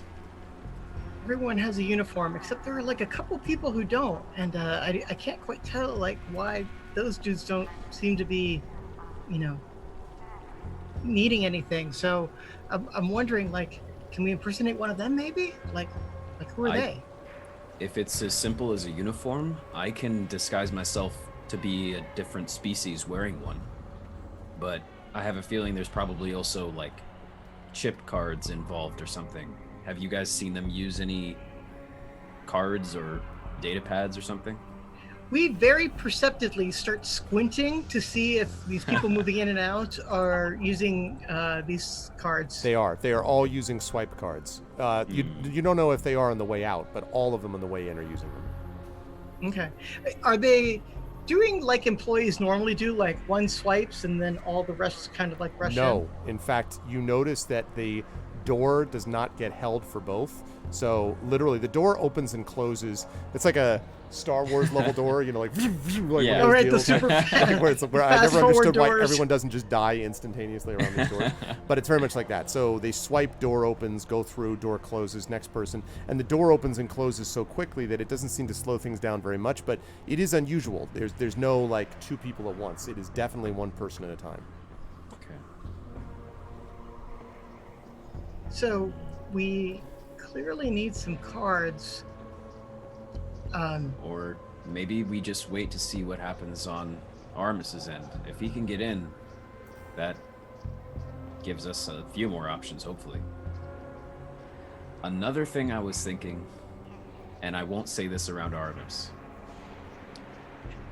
and I gesture to the bouncer that Aramis is waiting in line to meet. And Kaz says, It struck me that the bouncer is a Matakai, and that the planet that we are orbiting is Madakai's demise. No, different place.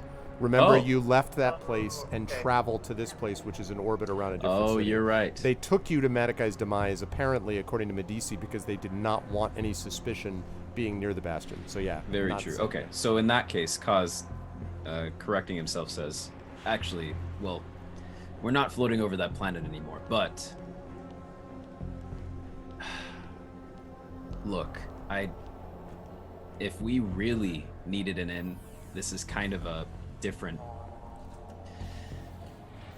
I don't know how much Aramis or any of us like Medici, but it sounded like, out of all of the people that were there at that event, that Aramis was the only one that didn't give the order. And if telling that Madakai that we have waiting in the dock on the bridge of our ship, one of the... Maybe that could be a convincing point, but we're basically putting Medici on a pike. I don't know if that's a step we should make, but it's an option. Seems like a very large step. Wow. Yeah. Let's put that one in the idea bin for the moment, and let's see if we can do something a little less drastic. Okay, I will follow your lead. So, yeah. In fact, I was thinking of drastic ideas too, and recently I learned a little Esper power. Maybe I could just create an enormous distraction that I can do now, and give you all the rest. Give you rest the ability to get where you need to get, just because nobody will be looking at you like at all, because I could maybe turn myself into something really scary that security would have to deal with right away. Just saying, in the idea bin. I think that's the next best thing. I look back in the line, and is Aramis pretty close to the front at this point? And in fact, I'm going to be switching over to him in just a moment. Yeah. All right. I say we wait to see what happens with him, and then go to plan B and C and D from there. Works for me. I'm going to go in some bathroom or something to disguise myself. I don't feel like being a Bellare around here. Got a fishy feeling. Okay. Are you disguising yourself not in one of those uniforms, though, are you? No. So I say that to the party. I quickly move off to find any random room that I can go into. Telephone booth. Sure. And I'll cast Alter Appearance, which is basically just disguise self, and I'll make myself I think I was doing maybe an Eldori or something. One of them was naturally super short, so it wasn't the best, because I can only be 1 foot less tall. Yeah, so I'll be an Eldori. 6 feet tall, male, and I will...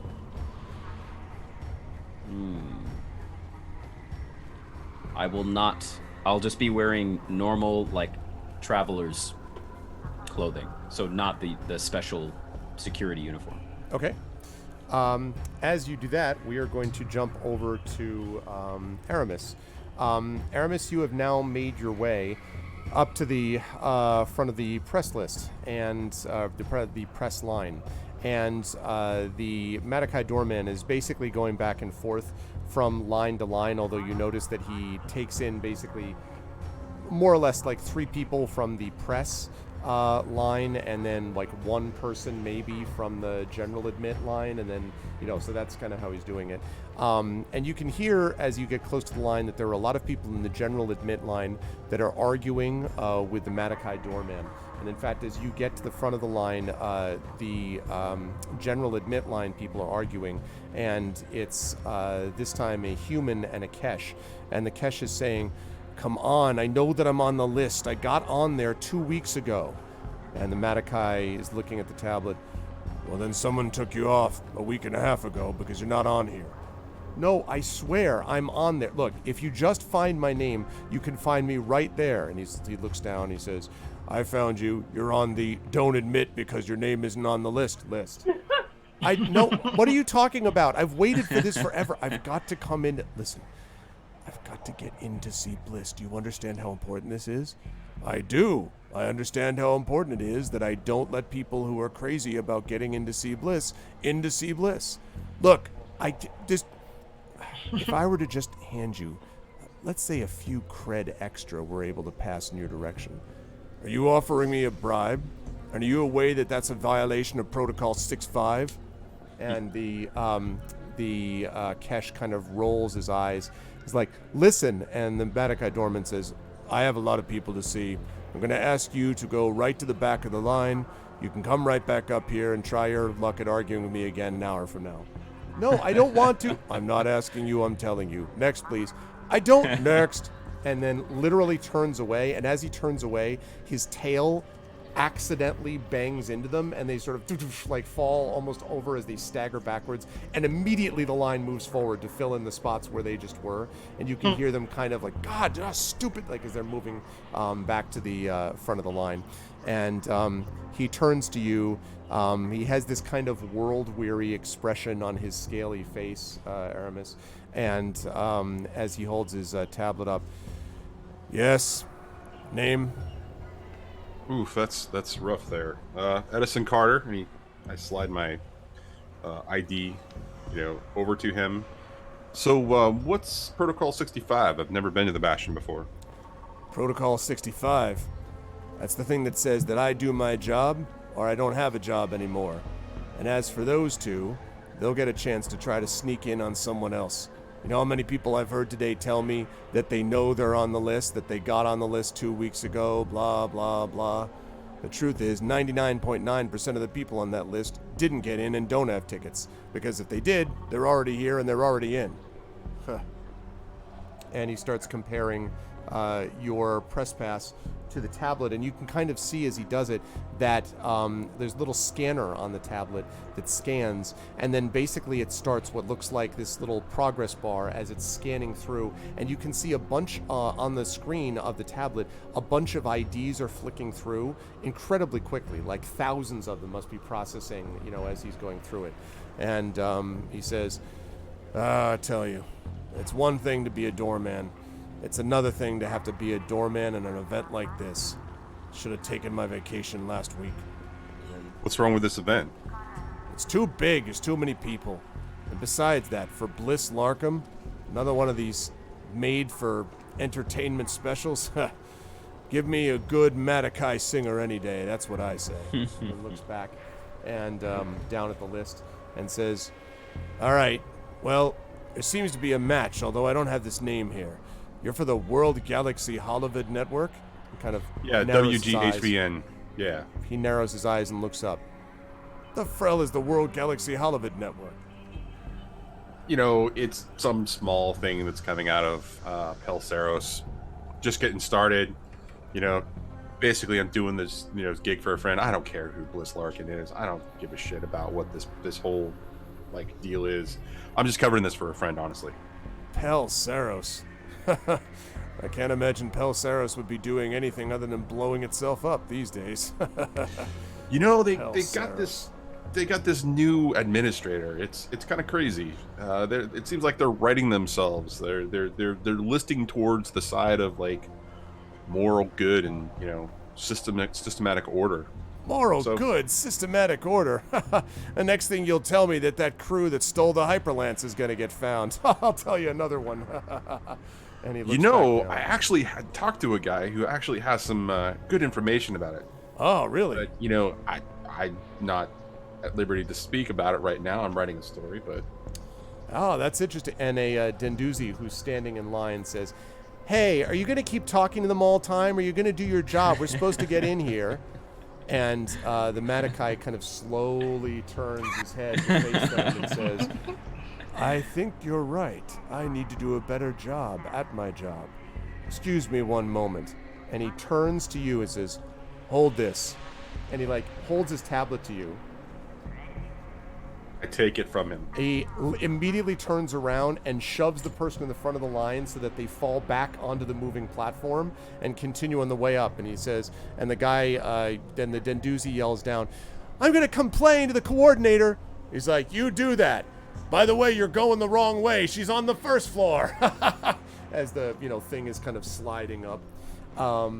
And then turns back to you. Now, I just want to tell you, I had a feeling you were going to look at this. You have like 3 seconds to look at this. Like, that's how fast this all takes. Download. Yeah, you have no time to hack anything, but you could maybe glance for 3 seconds if you want.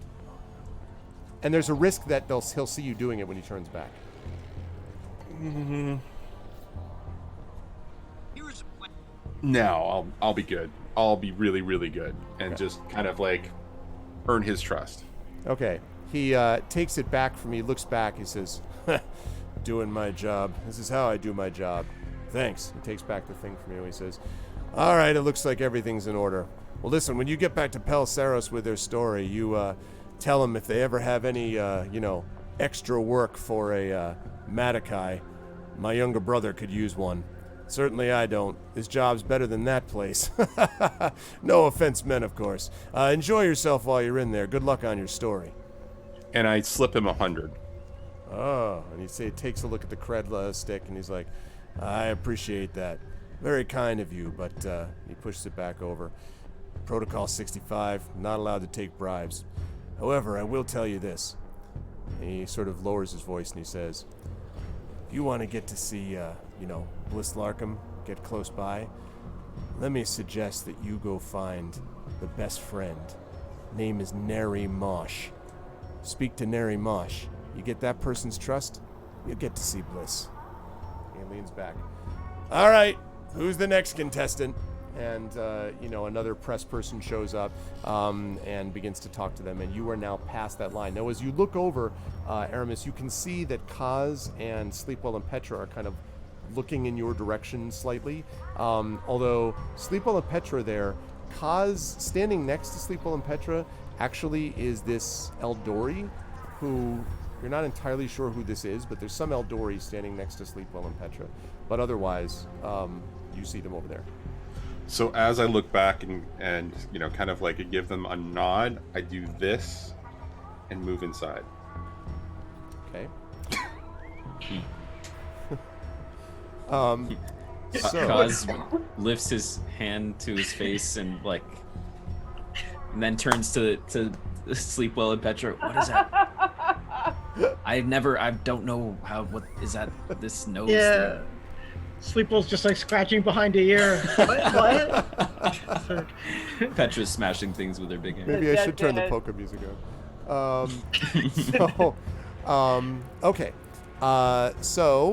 Quick pause to say to everyone watching, welcome to day 46 of Esper Genesis Sensations of Bliss. We are sponsored by Alligator Alley Entertainment, and I'm having a great time as always with the crew of Aramis, Petra, Sleepwell, and Kaz, played respectively by Johnny Pittman, Cat Rambo, Carlos Hernandez, and Zac Clay. If you like what you've seen and heard, please follow the channel, support the Patreon, and support all of these amazing people's works, whether it is the app development / streams of Johnny, or the amazing streams and music of Zac, or the amazing books and writing of Kat and Carlos.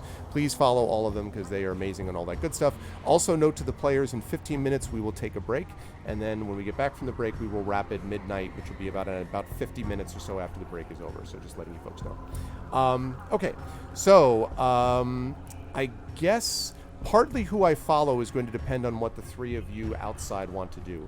Are you waiting for Aramis to kind of move in and do stuff inside, or are you seeing the, secret handshake thing just then with Aramis? Are you going to do anything first, Petra, Sleepwell, and Kaz?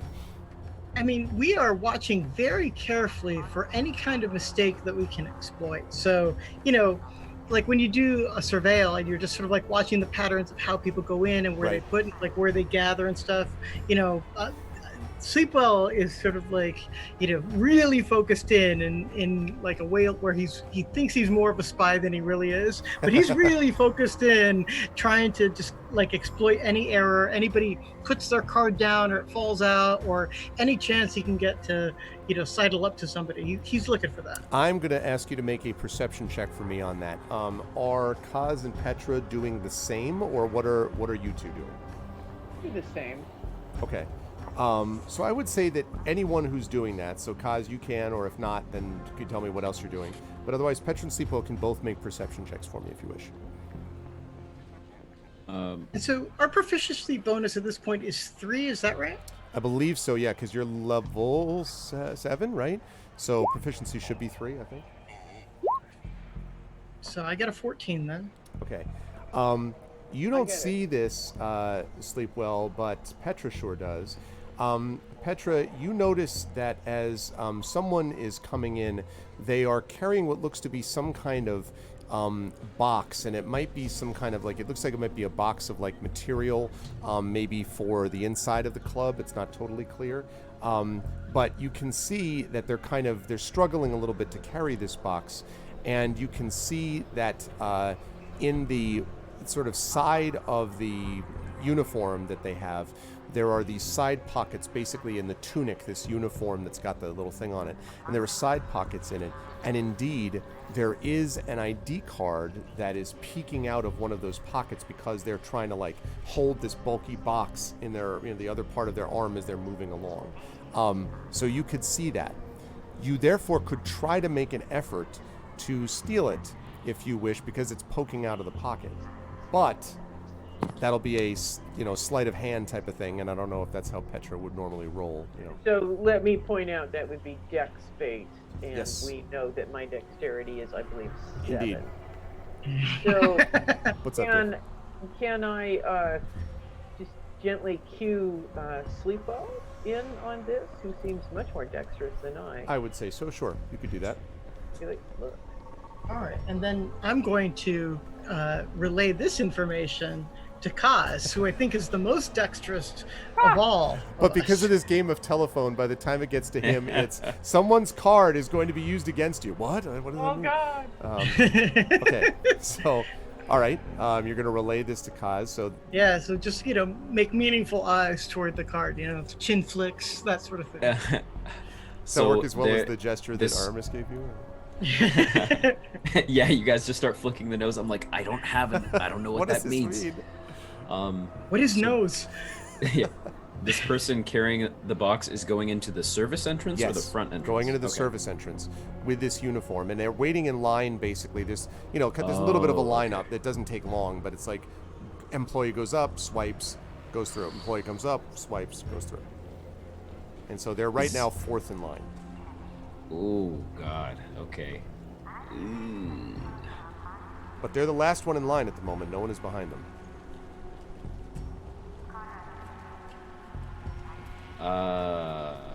Okay. How quickly is this line moving? Pretty quick. Yep. You're gonna have to make a decision. In fact, they're already 3rd in line now because the person. All right. Okay. I just go right up behind them, even though I don't look like I'm supposed to be there.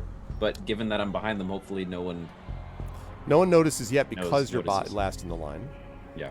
And so you can see this card peeking out.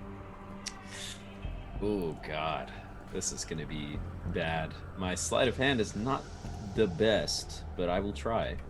I will try to. You accidentally sniped. No. And No. I used the black hole gun. I'm sorry. What does this person is in the same kind of standard like black security outfit or whatever? That's right. Yep.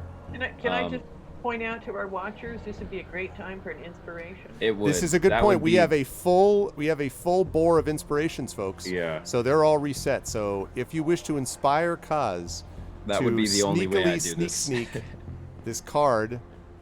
This is what happens. He took a role of specialist, and so you got a little bit of, you wanted to be Mr. Roguey Rogue, and so yeah. Hey, it doesn't necessarily mean... Hillness has inspired Kaz. Yes. Thank you, Hillness. Thank you, You can Hillness. do it. Exactly. Thank you. I like to think of Hillness actually being in like the line of the guests and being like, "Go ahead, you got this!" Like yelling at Kaz. I believe in you. You're the Bellare. Okay. All right. I'm just trying to see if Hillness. there's anything else that will help me You have dragon before I ring. make the roll. Let's see. It looks like you want. Maybe you will enjoy the failure, Div. Who knows? Oh, so can I do an assist as I'm sort of like making meaningful eyes? Can I go and like create a distraction? You know how the 2-person scam works on the subways in New York? Yes, here's what I'd say to that. You can do that, except if you do that, you are going to call attention to the people standing around. Right now, they're just sort of bored and waiting to get into the door. If you do that, there is the risk they're going to turn around and note, for instance, that Kaz is not, even in his disguise, dressed in that uniform. So your distraction may work, but not the way that you intended it to, if you follow what I mean. Different sort of distraction. Can I sort of like go, so imagine that, here's the dude, here's where Kaz is standing. Can I go like over here and basically like start dancing or something? Okay. You could theoretically try to do that. As an assist. Yeah, I'm trying to think of... Yes, maybe. Okay. So tell me what you do when you go over to the side of that. So you're going to go over and do that. What are you, like you said, dancing or something? What's the something? What is and so basically, what dance? I am going to do my best imitation of Bliss, and basically just start singing like I'm intoxicated and just like, woo, yeah, so like I don't actually know what Bliss's songs are, since she's a fictional character and we haven't actually written the backstory for it. But like Billie Eilish and Miley Cyrus mixed with Taylor Swift, I came in like a wrecking Volna, whatever. Right, yeah. I think I'm going to sing I Came In Like a Wrecking Volna. That is exactly what I am going to perform right now. Outstanding. Okay. So, I'm just sort of like, woo, Bliss, I love you, Wrecking Volna's #1. So. I am going to ask you, please, to make for me, I think we have performance checks in here. I'm going to ask you to make for me, darn it, show me the list. Performance is one, yeah. Persuasion. Performance is one, performance, good. Yep, there it is. yeah. Yes, make a performance check for me, please. Okay. And that is how Sleepwell went to jail. Yes, that's how he ended up in maximum security. Well, be careful, Divinorium. Don't speak too soon here. So you see. Well, wait, does that help or hurt him? Well, I mean, yeah. So Sleepwell's doing this and is kind of like. You start doing that, and then it ends up sounding something like Lady in Red. Like, does not at all sound right. So what happens is the Matakai doorman is now standing over and kind of staring, looking at you. So the guests and some of the guests are whispering. The problem is that means they're also now staring at Kaz. So I'm actually going to be asking Kaz, as you do this check, you're going to get a -1 to this check. Okay. Because they are actually looking at you. All right. The good news is the guests are very entertained, Sleepwell. And a couple of them start kind of like going, a few of them flip out like little vid clicks, these sort of local things they start recording Volna in Red! Oh, God. Okay. All right. This is better than the show inside. And you hear people laughing. My illustrious sleight of hand bonus is normally a +2. Okay. So it'll be a +1, but at advantage. Yes. To illness. Yes. Okay, here's the first one. Wow! Critically hits! Oh my goodness. Well, roll the other one just because I want to see what the always an advantage advantage. And wow. Yep, see? So with the nat 20, wow. So seeing this, perhaps terror motivates you, Kaz, but whatever it is, you wait for a particular moment where Sleepwell's like, is dancing, and throws his arm up. And you kind of, how do you do it? Because it works perfectly. So you tell me, how do you like sneak your hand in to grab this card?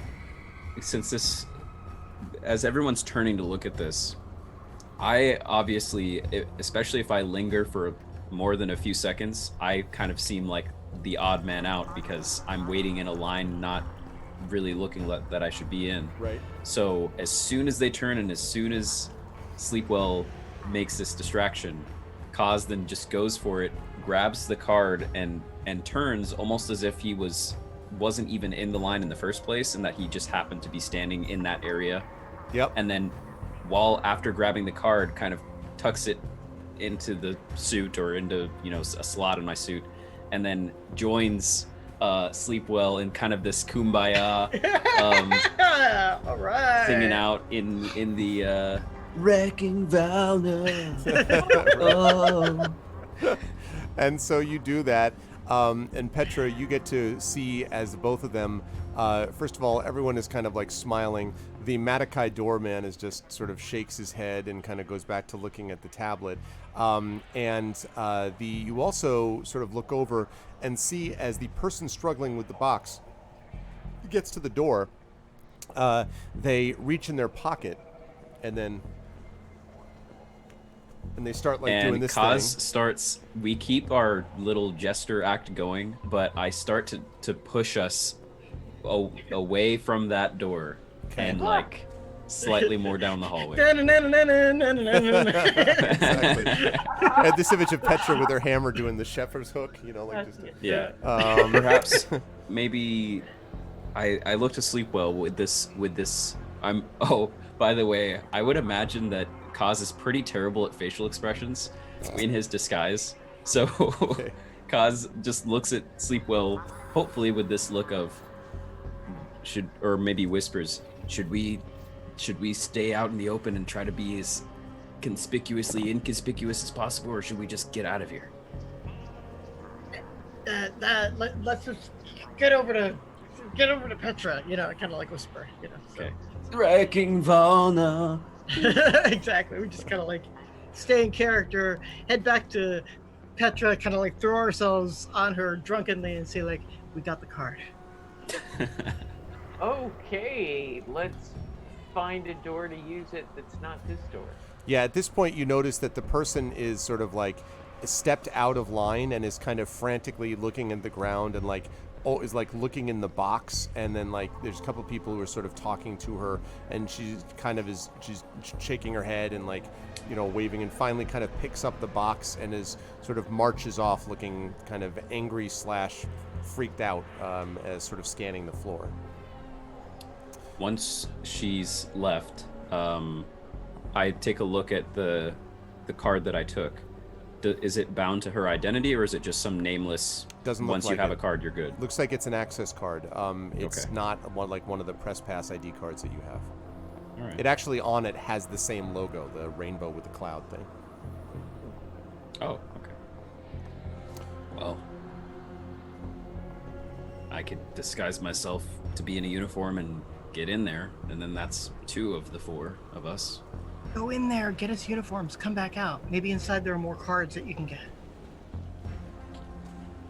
Okay. Well, at least go in and back up Aramis. All right. And as Kaz, you get back in the line, you're just the second person now, so the person ahead of you goes, and then you go up. Yeah, there were people that weren't wearing uniforms that, well, We're I coming don't want out, to go back. not going in. Yeah. I don't want to go back in line looking like the same person that was just singing like a drunken person. Okay. So I'll go back in a random room or bathroom or whatever, cast alter appearance again. Okay. And make myself look like still an Eldori, but different face, very different features, wearing the uniform that we've seen these people going. Okay. Cantrip, by the way, right? Alters is no, this is a rank 1. Okay, so talent. make sure that you're keeping track. Yes, I am. Okay, so you come back out. That's quick. So you come back out, and again, you're able to get in line.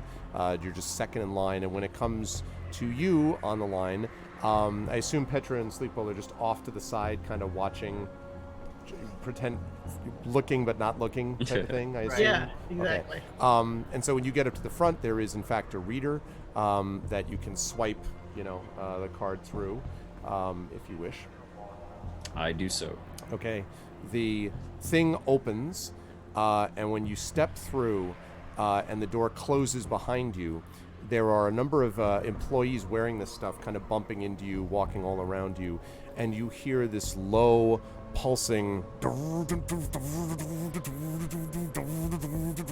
which is apparently coming from up front. And Aramis has been essentially smacked in the face with that because he is right in the middle of that. And in 5 minutes' time, we're going to hear exactly what that's like. We're going to take our break. If you are enjoying what you see, please make sure to follow the channel and support these wonderful people as Johnny, Kat, Carlos, and Zach continue to entertain you here, there, and everywhere across the Silrain arc. We will be back in just about 5 minutes. Thanks for being here, and we'll see you in just a bit. Hold tight.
Okay, welcome back, everybody. Welcome, everyone, watching day 46 of Esper Genesis Sensations of Bliss, sponsored as always by Alligator Alley Entertainment, and with the spectacularly awesome players, as always, of Johnny Pittman, Cat Rambo, Carlos Hernandez, and Zac Clay, as we continue our A-Team Ocean's 11, Space Las Vegas infiltration scene.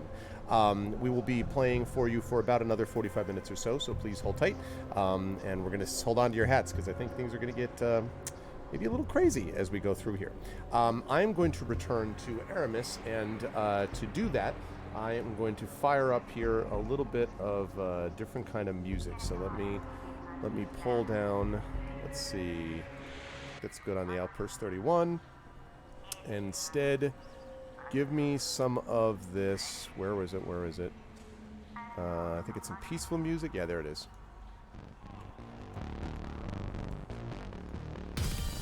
All right, so this is what you are hearing inside. We got this going on inside the club.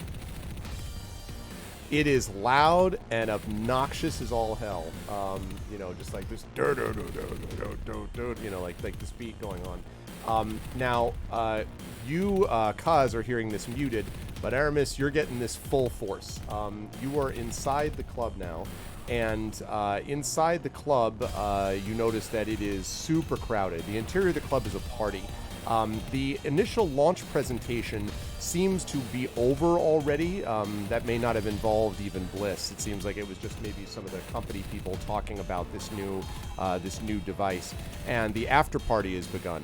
So the place is crowded with people partying and dancing, and you can see where Bliss is by the ring of armed guards that surrounds her.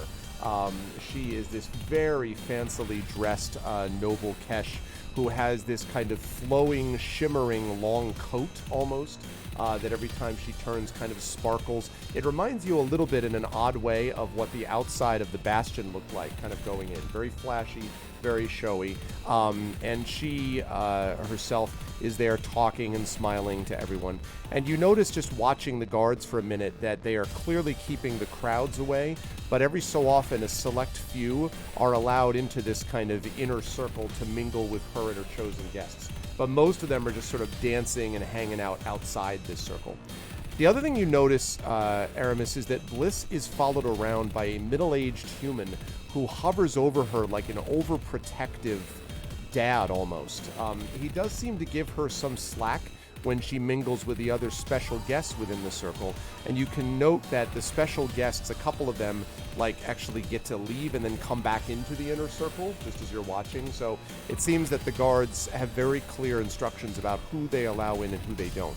Under current circumstances, though, you can barely hear yourself think, let alone hear anyone over, this music. So you will need to get at least into that inner circle if you want to talk with Bliss directly.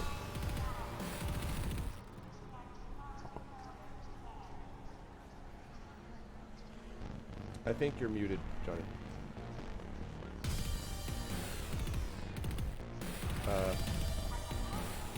Maybe. Oh. Okay. I apologize. I'm a complete moron and realized that I had you all muted. So okay. I have no idea if you were telling me things because I couldn't hear you. None of us said anything. Okay, so good. I apologize profusely. Sorry. As you were, Johnny. You were saying, Aramis? Even on the 3-day trip that we were coming into this, once we were told what the plan was, I think we would have done a little bit more research on Bliss and all of the other, people related to this particular event. That's fair enough. And this, can I do some sort of a check to see if I can figure out who this person is that's hovering around, and if it matches the description, or matches or is named that person, Neri Mesh or whatever that we were supposed to be using as our point in. You're talking about the one that are you talking about the Matakai that the Matakai doorman? The one that the Matakai referred us to, right.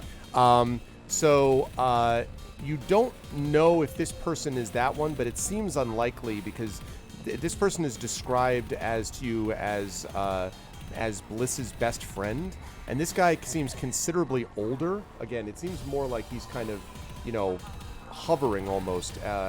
But if you want to make a lore check, I will allow that and see whether you can, having based on any research you might have done, the ship, figure out who this guy is. How about a 10? So you don't know for sure, but you do know that Bliss has kind of a little bit of an entourage. A couple of people who are also sim actors, basically people who are, perform as singers and actors around or in certain works that she does. But also that there is a manager whose name is Merrick Alderman.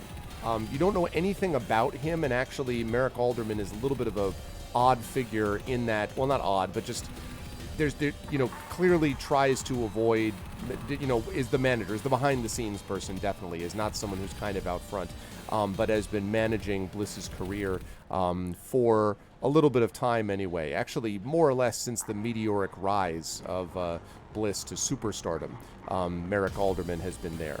So it could be one of these inner circle entourage people, or it could be your manager.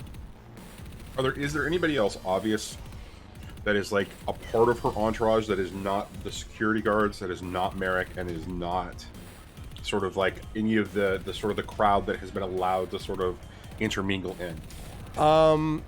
There are a couple of people that stand out a little bit.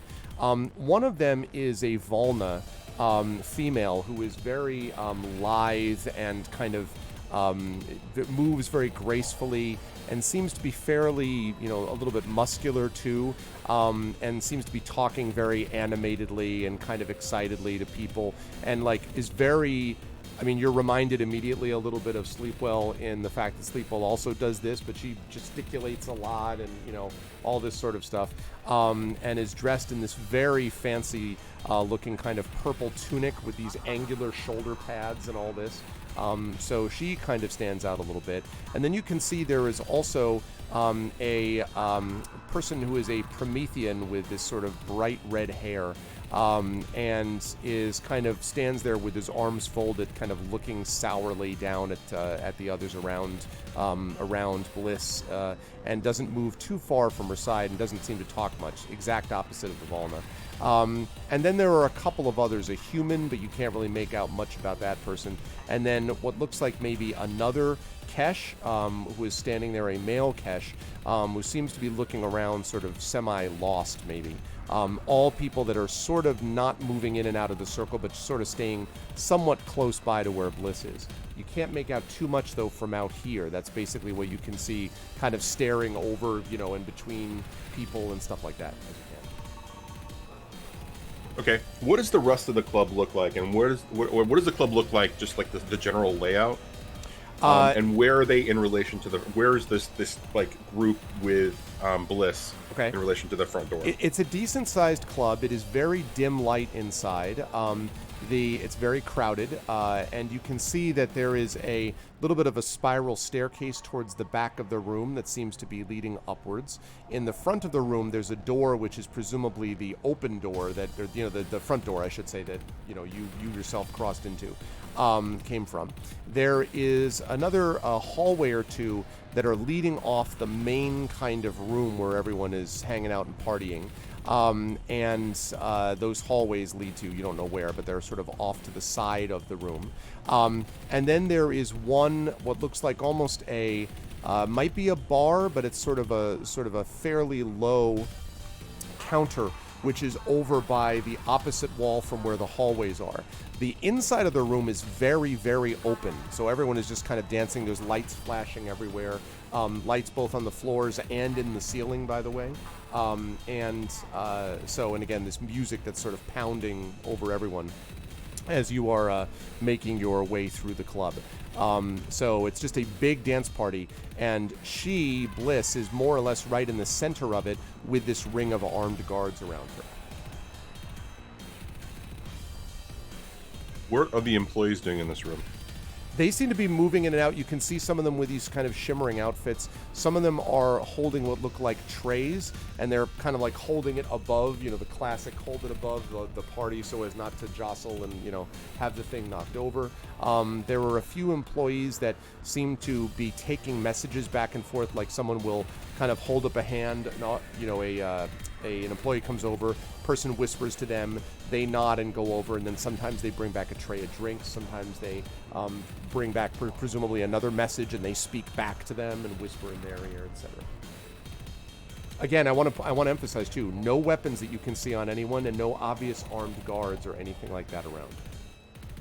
Sorry, let me rephrase. Except for the one ring of armed guards in the middle, but no one else is sort of like looking or staring towards the crowd. Even the armed guards seem to be spending more of their time focused inward, just sort of looking around occasionally when someone is trying to get into the circle, basically.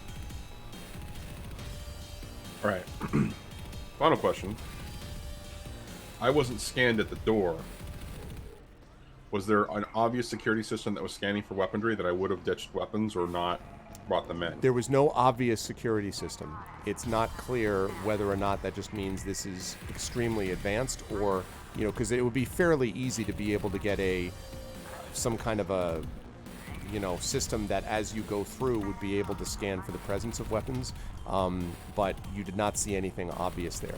Everything here seems designed to not make people think about the presence of other, armed security of any kind. Everyone here seems to be having a great time. All right. First thing I would do is activate the comms devices. Radio check. And so all of you on the comms, like Petra Sleepwell here, like you can hear that outside. Ow. We can hear you, sort of. Room's pretty open. She's surrounded by security. Made friends with the Madakai. What's your situation outside? Petra and I are still outside. Because? And I don't know if where I am, having just gotten into the security section, if I'm really in a place where I could respond. Mm-hmm. Am I? Unclear. There's no obvious cameras or anything, but it's definitely I just a little. Mean, like, what is around? It's a little quieter here. Mostly just people moving around from place to place. There is a hallway that seems to be leading towards a door, and you can see flashing lights through it, through the window in the door. Presumably, that's the door that leads to the main club. There are a couple of rooms that people pass in and out of, and you notice that some of them are carrying what look like possibly drinks or something like that, trays of something or other. And then there's another room that's on the right that the door's closed. You don't know what that leads to. But yeah, so there's people that move around you, employees in and out. They don't seem to be paying much attention to you yet. Okay. Because of the risk of looking like I'm talking to no one for some weird reason, I'm not going to respond yet. And Kaz is going to look for kind of what Sleepwell mentioned. If I can see stray access cards laying on a table, just a pile of access cards saying, please take one, or uniforms, and if I can't see any in this hallway or room that I'm in, I'm going to go and attempt one of the other doors that's closed, maybe. Okay. While you're doing that, I'll come back to Aramis. So Aramis, so you're not responding though to Aramis at the moment, right? Kaz? No. Okay, so I'll come back to you. So that's what you hear, Aramis, from Petra Sleepwell, but you don't hear anything from Kaz yet. All right. Well, I'm going to assume that Kaz is inside and unable to communicate right now. So, I think what I'm going to do is I'm going to approach her security and find out. It seems like the pattern is every couple of minutes, a couple of stragglers are allowed to get into her inner circle, and get close enough to her. The question is, what are we doing here? Are we looking for information, or are we looking for a private audience? Really, what is our goal at this particular point? We've got access to the room. Upon hearing that, Kaz will look for a more discreet corner of the room where he could seem like he's rearranging drinks or something, and then activate his comm link. So this is mostly a hallway. You could get into that one of the rooms. You could go. There's a room that people are coming out of with trays, but there's also a room that's just sort of off to the side by the right with a closed door. You don't know what that is. I'll try that closed door room. It looks like that's a bathroom as you go in. Oh, sure. I'll go in there. Okay.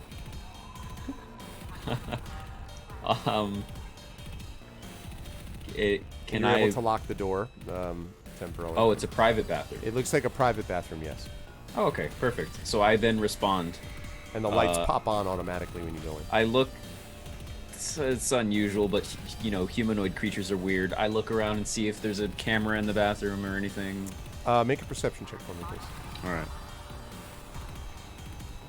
I'm loving how obnoxious this music is. 25. It certainly doesn't appear like there is in here, no. There is one, like, small vent up in the ceiling, but much too small to crawl into or anything like that. And then you basically just got a sink. You've got a couple of toilets. This is clearly just presumably for employees and stuff like that, because there's no way it's big enough to handle the size club that would be out there. Yeah. Okay.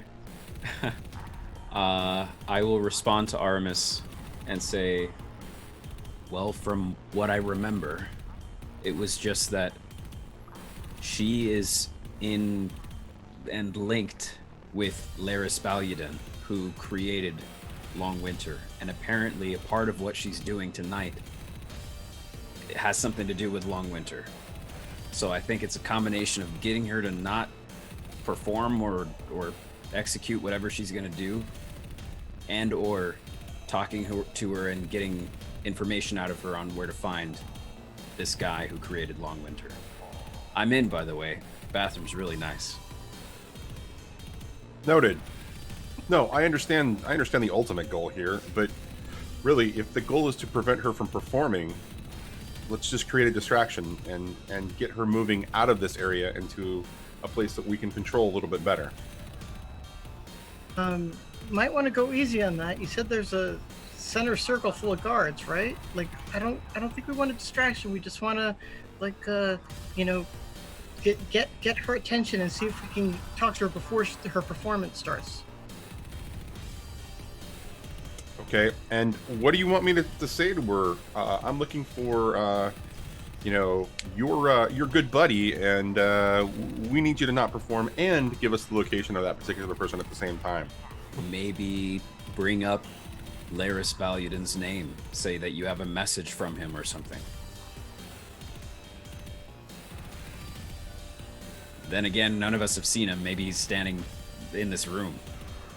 Yeah, why don't you say Long Winter instead? I bet those two words will stop everybody in their tracks. It also might stop me from breathing, and don't get me wrong, I've died twice, but I understand that third time's a charm.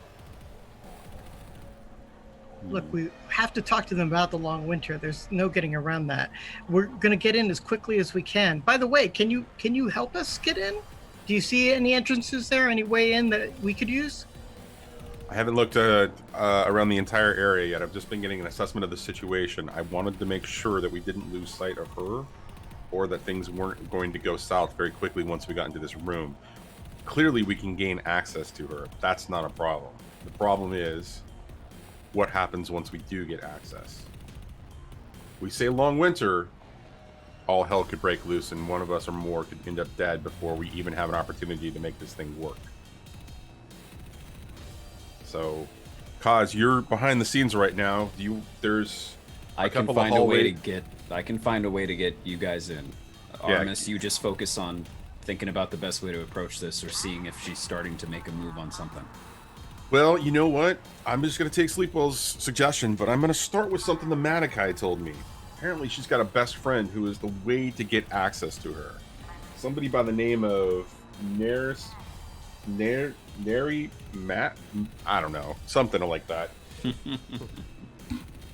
I don't follow these celebrities. I prefer my old school vids. Anyways, I'm going to gain access to this situation. Kaz, keep me updated. Let me know if you need something. I flushed the toilet just to make it seem like I actually used it. You Gross. got it. So you hear, as he says you got it, you hear, you got it. I've never used one of these things. It's so cool. Wow. That's exciting. Okay. I leave the room. Okay. So I'll come back to you in a second. I want to finish up with Aramis for a second. I'll come back right. to what you want to do with Petra and Sleepwell. Aramis, okay, so having heard that, what are your plans then? How do you want to approach? Is there anything that was given to me, any type of program, any type of like indicator of like a schedule for performances or presentation? More or less. The schedule was there was going to be this launch event in which this new sim interface was going to be introduced. And then there was this, quote, after party, and then after the after party is the concert. You don't know how far into the after party they are right now. At the moment, they seem to be doing a lot of this kind of meet and greet. You know, her talking to the people around while she's got this, this mother hen type who's kind of hovering right nearby her with, some of these other people that I mentioned inside. So you don't know how far in they are to that, but clearly they're past the launch event, and now they're into the after party, and when the concert starts, you don't know. All right, Aramis is going to start making his way towards the security, the outer line of security at this particular point. Okay. So you're able to get there fairly quickly. You just have to kind of push your way through. And when you get to the outside, you can see that there are a number of, these are all pretty much human. They are the only ones who very obviously have weapons. Two of them have assault rifles. You can see vibroblades kind of hanging at their belts. But they have all of these like holstered / like none of them are holding them, up in front of them. They're kind of keeping them down at the floor or on their back or sort of clearly tied and kind of locked in. And yet despite that, you've been around enough fighters at this point in your life to know that they are paying attention to the surrounding kind of environment. And when you get sort of close to the outer range of them, like right, near them, fairly near them, I guess, one of them sort of, looks and, hey, all right, move outwards, move out, please. Hey, it's Edison Carter from WGHVN. I'd like to get a moment with Bliss, and I flip out the ID card. And he says, press availability is already over. You can get more press availability. Oh, come on, man. My ship got in late. I missed the presentation. I realize it's a huge problem, but come on. I just 2 minutes. Sorry. If I gave 2 minutes to everyone who had a late ship, she'd never get out of here. Not to mention, Merrick's not going to like it either. And he kind of jerks his head towards the human, the middle-aged human who's the hovering guy. So he says, is he's this the one one of who those? gives the orders. You know the deal. Protocol 65. Yeah, I figured it was a Protocol 65 thing. Come on, look. All right, at least let me talk to Merrick then. Maybe I can convince him to allow you guys to continue to do your job, so you guys don't get terminated. And of course, Aramis is going to go terminated. And this won't be a problem for any of us. Let's just give me a minute with Merrick. I promise. You know what? You can have him come to me. I don't care at this point. I mean, like personally, I'm not really I'm not into this thing. I don't even really know who she is. I'm doing this favor for a friend. I've got to just ask a couple of questions, and then, yeah. Look, that's all I need to do. I just want to get back on a flight, get on my ship, and get out of here. Like, I got better things to do, like than to cover some weird celebrity kind of. I mean, look, help a guy out. He's like, all right, hang on. Make a deception check for me, please, Aramis. You suck. Because I am terrible. How about intimidate? I mean, yeah, listen, again, we have your chat, which is just, again, the rest of the campaigns will complain, madly. Look at that. Arudinel is already inspired Aramis. See, you are inspired. Thank you very much. While Cyber Piglet says burnt toast. Listen, think positively. You have no idea. Maybe this is going to work well. Like, All right. Let's do this. Oh, my God. So you say all of that, and the guard is just like, look, there's nothing I can do to help you out, all right? Merrick he's on me all the time, and you can't possibly. So the manager, actually, Merrick, sort of sees this and comes over. What's the problem? Sorry, sir. I was just telling this press that they can't get They can't get access right now. Well, it's quite right. Press availability is already over. You're going to have to leave for now. Look, Merrick, your name is Merrick, right? I mean, yes. Look, I'm. This isn't my normal beat. I don't typically cover entertainment. I don't typically cover tech. I'm usually, political correspondent or in war zones. Look, I don't want to waste your time. You don't want to waste my time. You've got a bunch of things that you need to manage here. I need just a minute with Bliss. I just have to ask 3 basic questions. It's really just, I'm doing this a favor for a friend. I was passing through the area. I've got a shuttle to catch. It's been a day. It's been a day, and I'm sure that you're having a day too. Just let's, make it, I'll owe you a favor. How about that? I mean, I don't have any time for WGHVN is. Oh, come on. Look, I don't have time for favors, all right? Bliss will make a sim appearance later tonight. You'll have a chance to ask her your questions after that. And right now, we've got enough people to worry about without getting everyone involved. Now, who did you say you were with again? WGHVN. What the frell is WGHVN? It's the World Galaxy Holovid Network. I mean, come on. We're a World Galaxy Holovid Network. We're a new little, press unit out of Pelseros. Look, I know it sounds weird. Pelseros. They've done better. I guarantee you it's a real strange thing. Make a deception check for me. How about I make a suggestion instead? Okay. A suggestion. Look at you. Look at you. A suggestion, which means you suggest a course of activity and psychically influence a creature you can see within range. This is gutsy, but okay. So, target must make a wisdom saving throw. All right. Yep. Okay. This guy didn't sound very smart. Huh. Say again? This guy didn't sound very smart at all.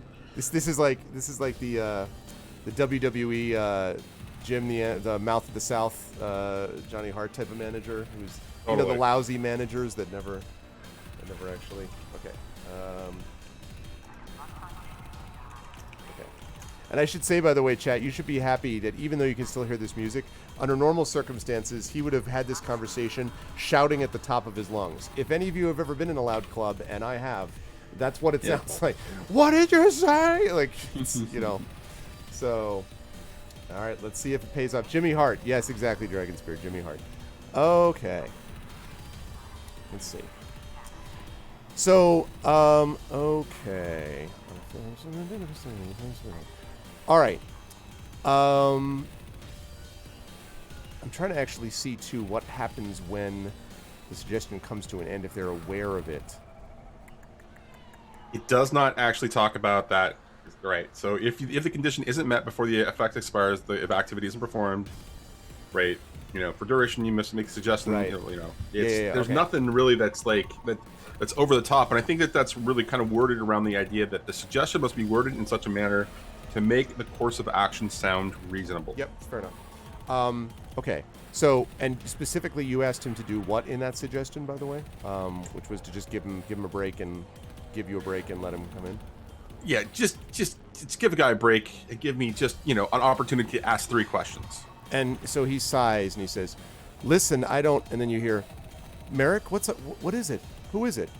Oh, it's some press who wants to talk to you. It's probably not important. No, it's fine. It's fine. I can do it. All right. Here. And you can see he seems a little like he kind of is blinking a little bit, almost like he seems a little confused. Aramis, like he's sort of like, okay, yeah, just make it quick or something. And sort of the next thing you know is you find yourself facing Bliss herself. And you can see that she's got these people, in addition to the guards around her, who I've already made reference to. There are these people that are close by. The Volna, this sort of sour-faced looking Promethean, this weird kind of like, I shouldn't say weird, but sort of like innocent-looking male Kesh standing around and kind of looking around at all the crowd, sort of eyes wide. And then a human actress, very glamorous, long black hair. And you can tell that she's an actress because she has this clothing that has several kind of shimmering signs of stuff which you recognize from your holovids as being sort of marks of status in particular roles. Like, you know, you'll be in something like, it would be the equivalent of someone being in a Game of Thrones episode and then they wear clothing to reflect that they were in that episode. So there's stuff like this you can see on this human. And of course, Bliss herself. And she says, all right, I really don't have time to answer a lot of questions, though, honestly. It's been a busy night, and I've got the concert coming up, so... Look, I just have 3 questions for you. I'm really sorry about this. My shuttle arrived late, but, you know, I'm doing this job for a friend. And by the way, I'm sorry to interrupt you. Do you have it set so that Petra, Sleepwell, and Kaz can hear this? Or did you turn off your comms for them? Oh, as best as I possibly can. I'm going to keep that on all the time. Okay.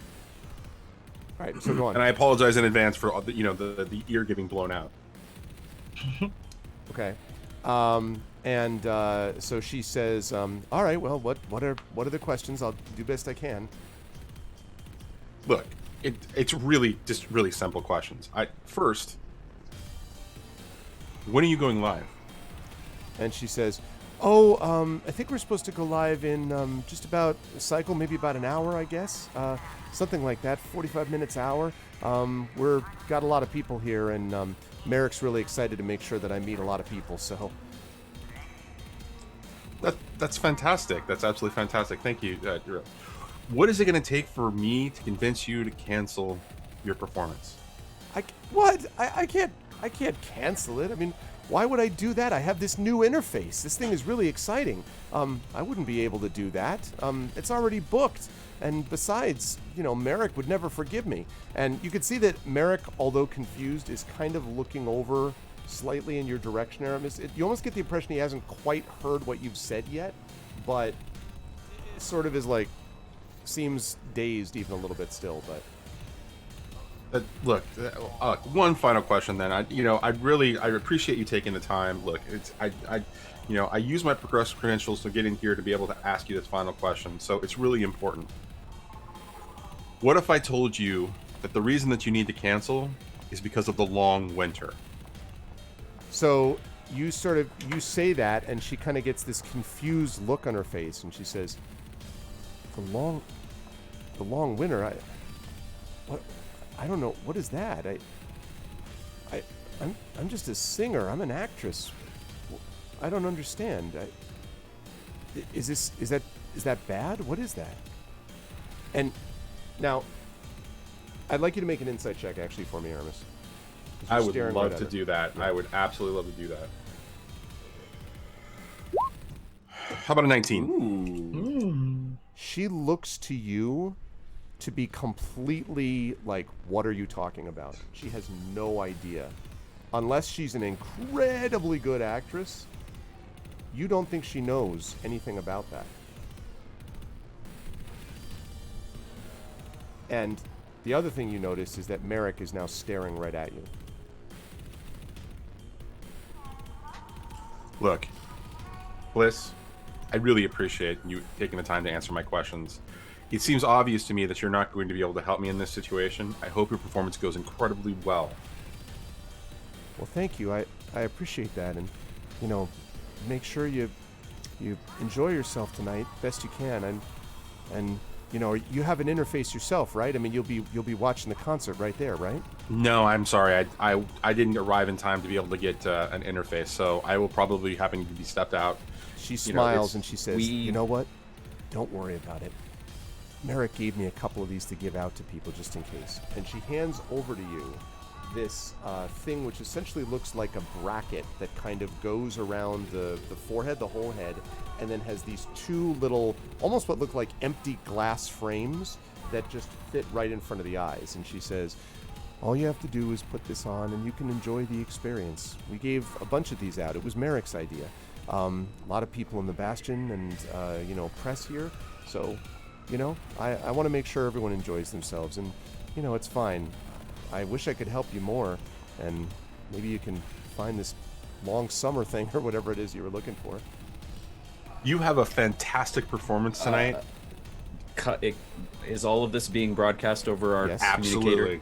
Kaz will say, okay, maybe she doesn't know what the long winter is, but what about Baludan? Maybe ask her about him.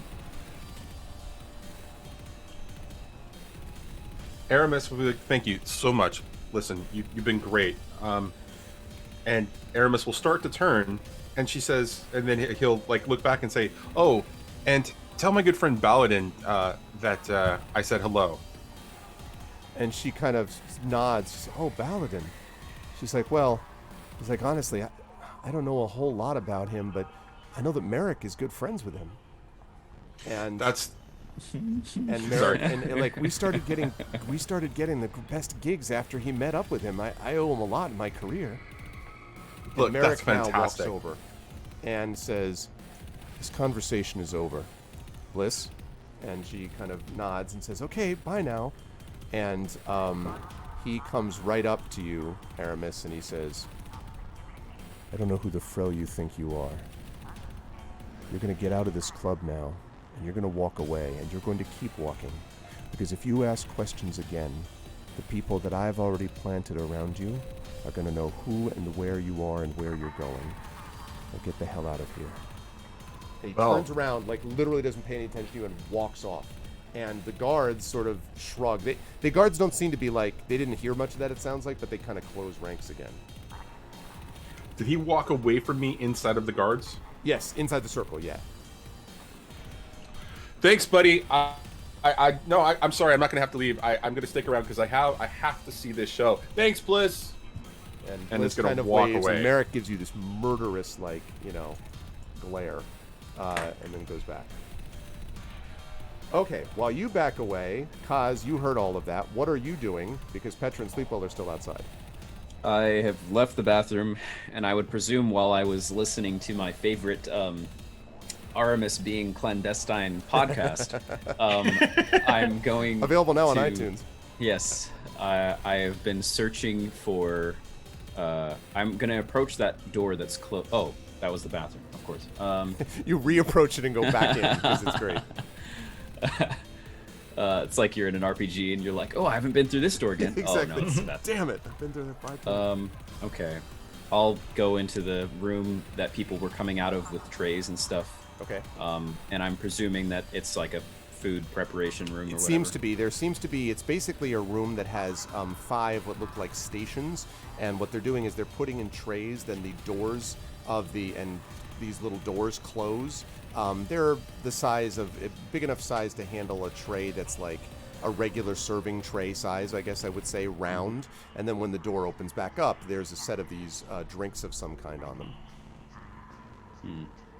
And no useful like uniforms or anything laying around, like of course. Could I?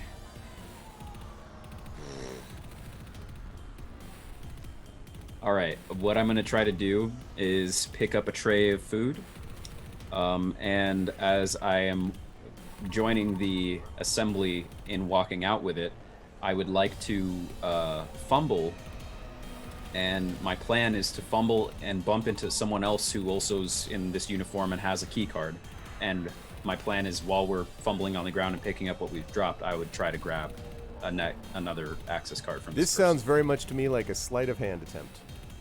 Is what I would say. Okey doke. Could I possibly, could I make like a roll before the sleight of hand in the act of the fumbling? Because that's the whole point of the fumbling, is to get them to not be paying attention to the fact that I'm going to also grab the key card from them. No, because the sleight of hand is basically doing that. You're trying to set up something so that they don't. It's misdirection. You do. Okay. I'm doing this so that you don't see me doing this other thing. Okey doke. So yeah. All right. Unless you want to be like, look, a snake, like, do a deception like that. I mean, you could something like that. All right, I'll just go for it. Okay. I knew it. Yep. How about a 7? So you definitely fumble, and you bump into one person who bumps into another, and the tray kind of smashes up against the wall, and you hear what are you doing? What are you doing? What is this? I'm sorry. It's my first day. A couple people come over. Your first day? What are you doing? What's your ID? What's your ID? Give me your number. What's your serial number? Come on, your serial number. It's not hard. Give me the question. Serial number. 698272. What kind of a serial number is that? Stay here. And this person kind of gets up, and the doors slide open. Now, Sleepwell and Petra and Aramis, you hear all of that. Yeah. And they get up and they walk out. The door opens and they walk out into the club. So you're still inside the hallway. A couple of the others with uniforms just kind of step over you. A couple glance down at you, but don't pay much other attention. So the people that were really making a big deal about this whole situation left to go find another person. Exactly. Sounds okay. like that. I just say, well, that didn't work, and I'm actually going to. They left out of the door that kind of goes into the club itself. Correct. Yeah, they let the correct. Yep. I'm gonna wait a few seconds, and I'm gonna go out that same door. Okay. And then immediately just try to go like perpendicular once I get out of that door. To where though? Like where you're inside the club? Where are you headed? When the door opens, if I see the crowd, I'm just gonna try to go into the crowd. Okay, so you can do that. Are you saying anything to Petra and Sleepwell / Aramis once you get in the crowd? I say, no luck so far. Keep looking for a way in for you guys, but it's looking hairy. That's all I say. At this point, my cover is pretty much blown. Merrick has decided that I'm a target, so I might as well give them a wild goose chase. Find that way to get them in. As soon as that happens, I will make the biggest distraction that will cause us the most amount of difficulty, and just maybe we can get, behind closed doors and have a conversation with this guy Merrick, because he's clearly the person we need to be talking to.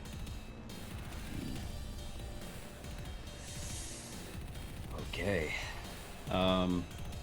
And Cause will...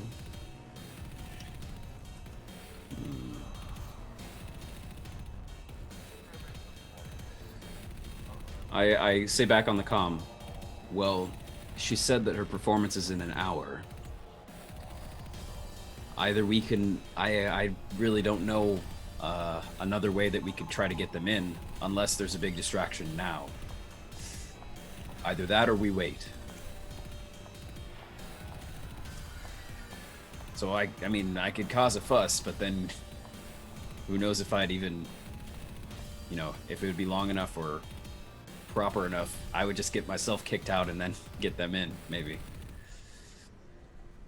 I don't know. Sleepwell, Petra, what do you guys think? A fuss seems unpredictable to me. As you say, it's hard to know what it's going to get done versus what it won't get. What about you two just taking a look around and looking for other entrances? I mean, one service entrance and one main entrance. I don't think that's how clubs work. There have to be like different levels where people can get it and stuff. Like, take a look around and see if there are other ways that we might be able to infiltrate. Okay. Hold on just 1 second. Are the security watching me? No, they don't appear to be. Although make. I definitely want to make a perception check for me. Actually, I want to see if anybody's paying attention to me at this point, because he made it very clear that there's people in the crowd. Yep. Wow. Whoa. I'll take it. Wapow. Okay, it just becomes wireframe, and you don't get the impression that the guards around the inner ring are looking at you, but you were getting the distinct impression that as you move around, Aramis, there are some people seem to be clearing the way for you a little bit. Now, it's a little hard to read how much of that's paranoia and how much of it is just actually happening, but I would refer you to the unbelievable ending of, I believe it is the second John Wick movie, where he's walking out of the park and all of the people are staring at him. Like, absolutely brilliant, by the way, scene. That's kind of what it feels like. Like, it feels like people are giving you room so that you're finding it easier to move through the crowd than was the case before, and then closing ranks behind you when you go through. So you almost feel like you're kind of being herded in the direction of the door, slowly. Direction of the front entrance? Yep. No, I mean, it's not like you're getting pushed, but what I'm saying is when you move anywhere, like, the crowd gets real dense behind you and opens up a little bit towards the front. Yeah, I'm being herded here. I need to make this distraction, and now. Can you get back to that door and get them in while I make this distraction? Godspeed. And I start making my way towards the front. Whatever you do... Wait, towards the front or towards the side? Are you... Because I think Aramis is heading towards the front, unless I'm mistaken. Yeah, I'm heading towards the front. Oh, okay. Then I go to the side. Okay. All right, so... the last thing I say before I start a distraction, I whisper over or acknowledge over the comms. Make sure you guys get one of those headsets. We need to actually see what's going to happen before this show goes live. We need to figure this out, because like they're giving these things out like candy. They want everybody watching. Okay. So we're going to look around for an opportunity to get one of these headsets. And we're moving towards the side door on the other side, getting as close to it as we can. Okay. That second part is easy to do. You're able to make your way close, more or less close to the second door. Obviously not in it, but you can move close to it. That first point, though, Petra, how are you doing that? Like, are you looking specifically? Like, how are you trying to get this thing, these things? I am looking for a crime of opportunity. I'm looking for anyone that has dropped one, that has one sticking out of their pocket. There are a number of people with them. Okay. Again, I'm not the best person to be pickpocketing. I can only... So I will try and spot a likely target. Okay. Make why don't you make an insight check for me, please?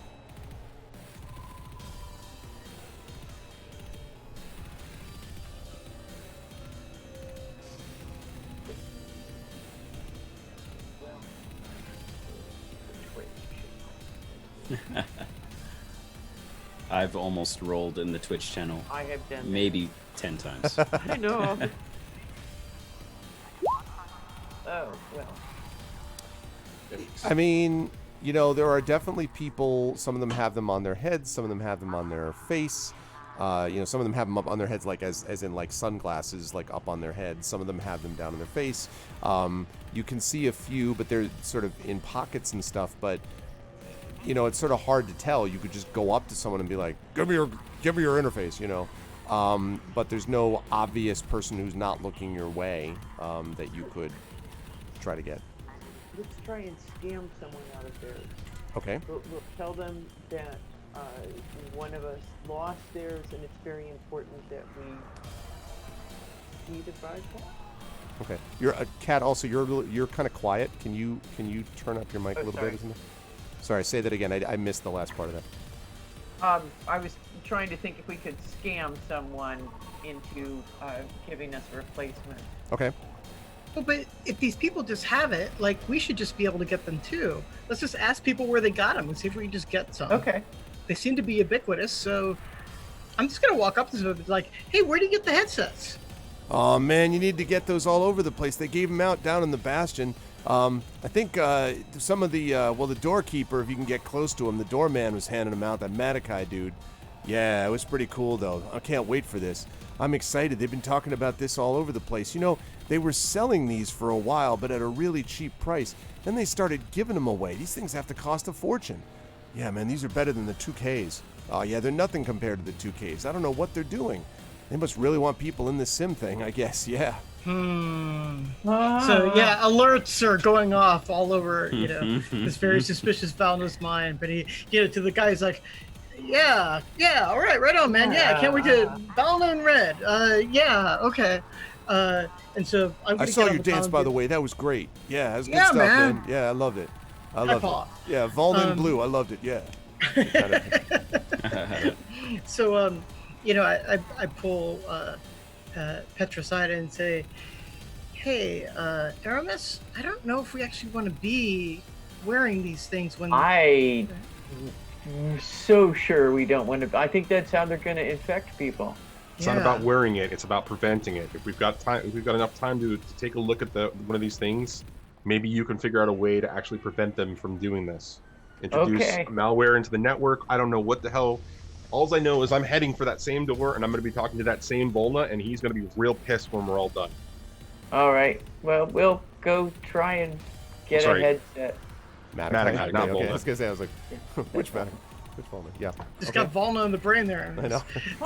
So many Volna. So, yeah, wait till Sleeple discovers the female Volna there. So, I kind of like look over to the Matacai and see if he just has like a bag of these VR things. Not make a perception check for me, please. Okay.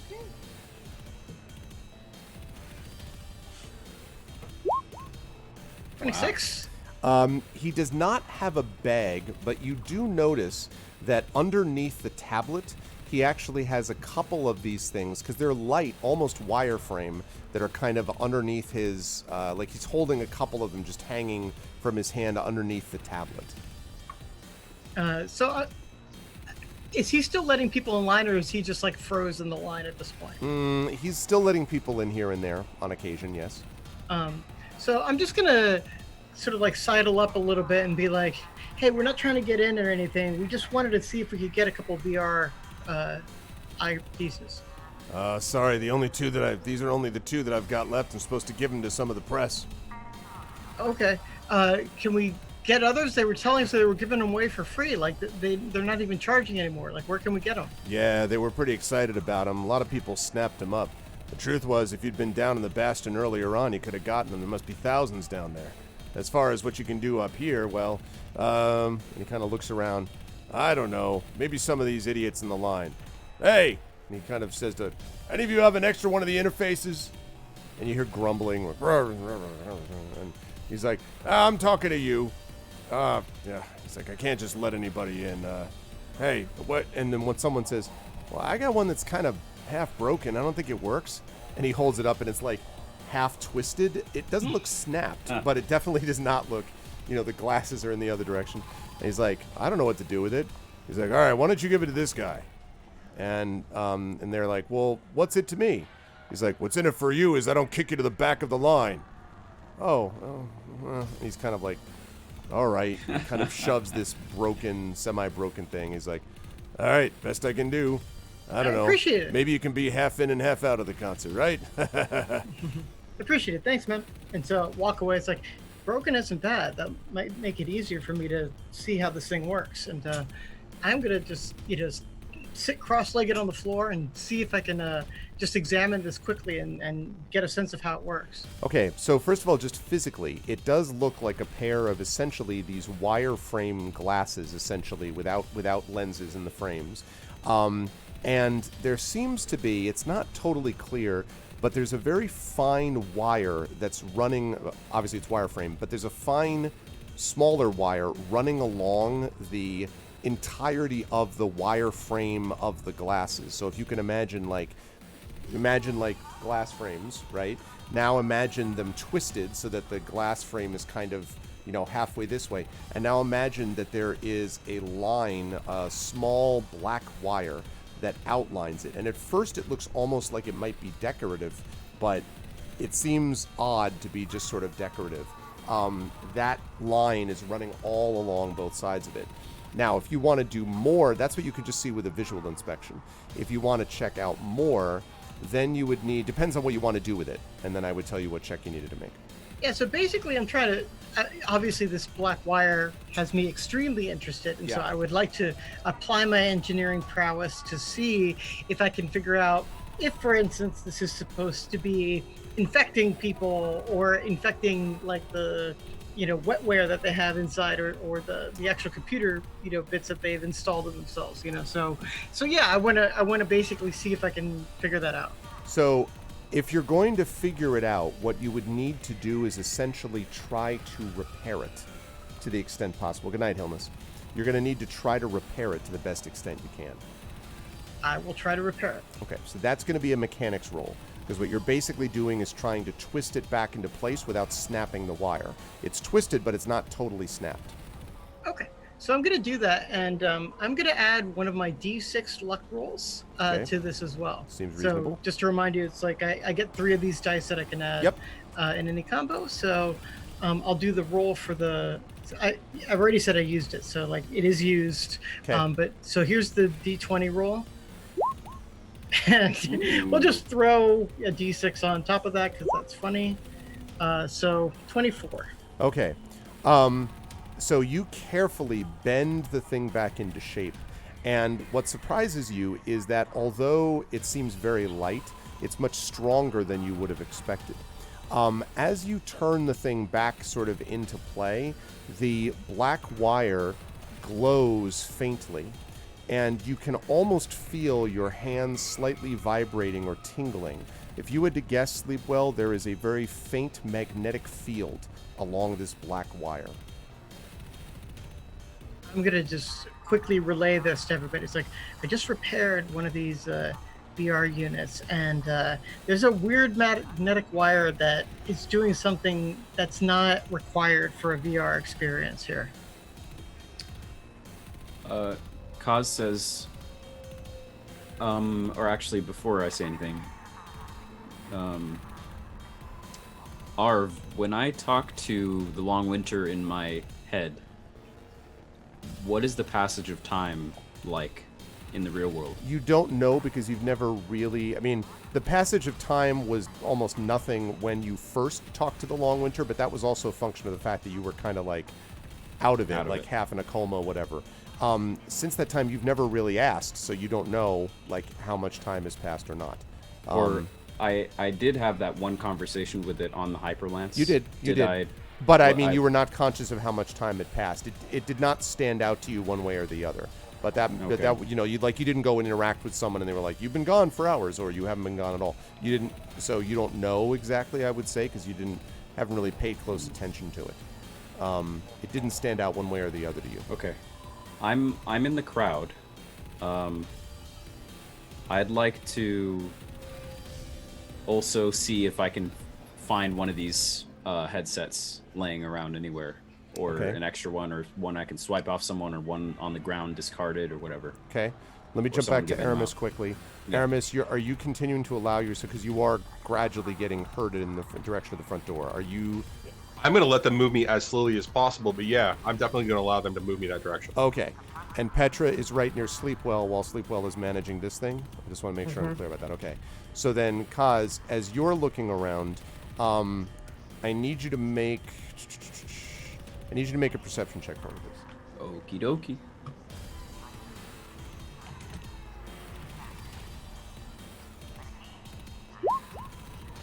Ugh.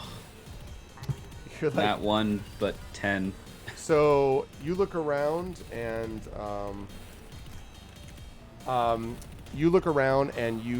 you're like, there's a lot of people in here, Kaz. And you notice something actually as you're looking around that's sort of odd, which is that there's a mess of people. It's loud, all of this. And you don't catch obvious sign of Aramis. You don't catch obvious sign of this supposed ring of guards. And you also don't necessarily, as you're looking around, everything seems kind of confused, but you don't see much of anything other than the fact there's just a lot of people and noise there. Okay. Could I try to grab a set of glasses off of someone's face that they're wearing?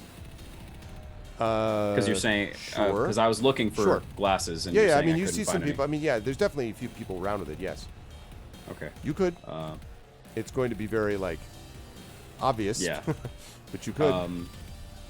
Are you going to try to sleight of hand it? Yeah. You're just going to be like, screw you, or just grab the. Yeah. If I can see someone who's maybe not wearing them, maybe they're holding it in their hand or something. Maybe in the confusion and the bumpiness of the crowd, I can grab it off make a them. sleight of hand check for me, please. All right.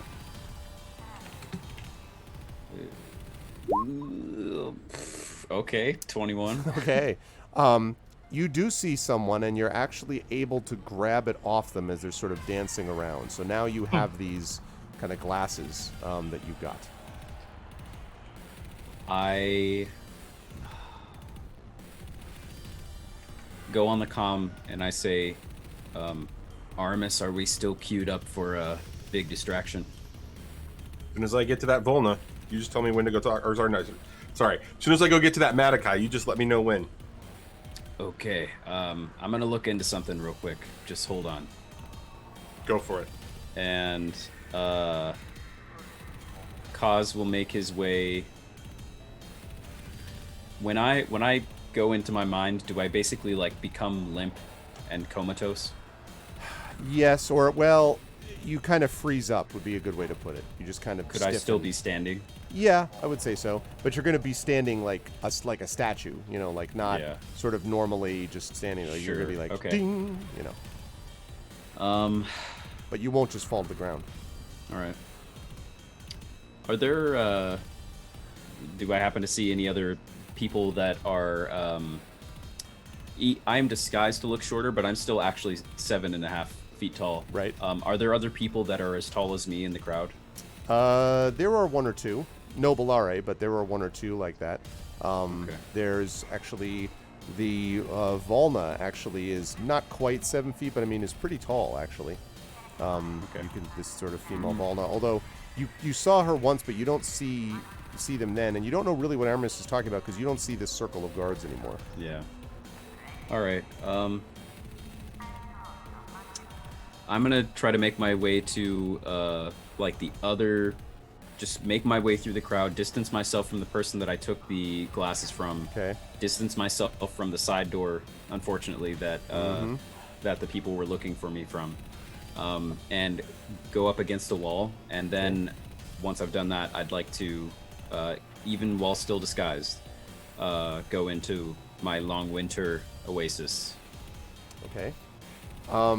So when you do that, when you make contact, first of all, you stop hearing the club music and you stop hearing the spaceport or any of that stuff. And instead, you just hear this sort of, you find yourself in this peaceful grove again.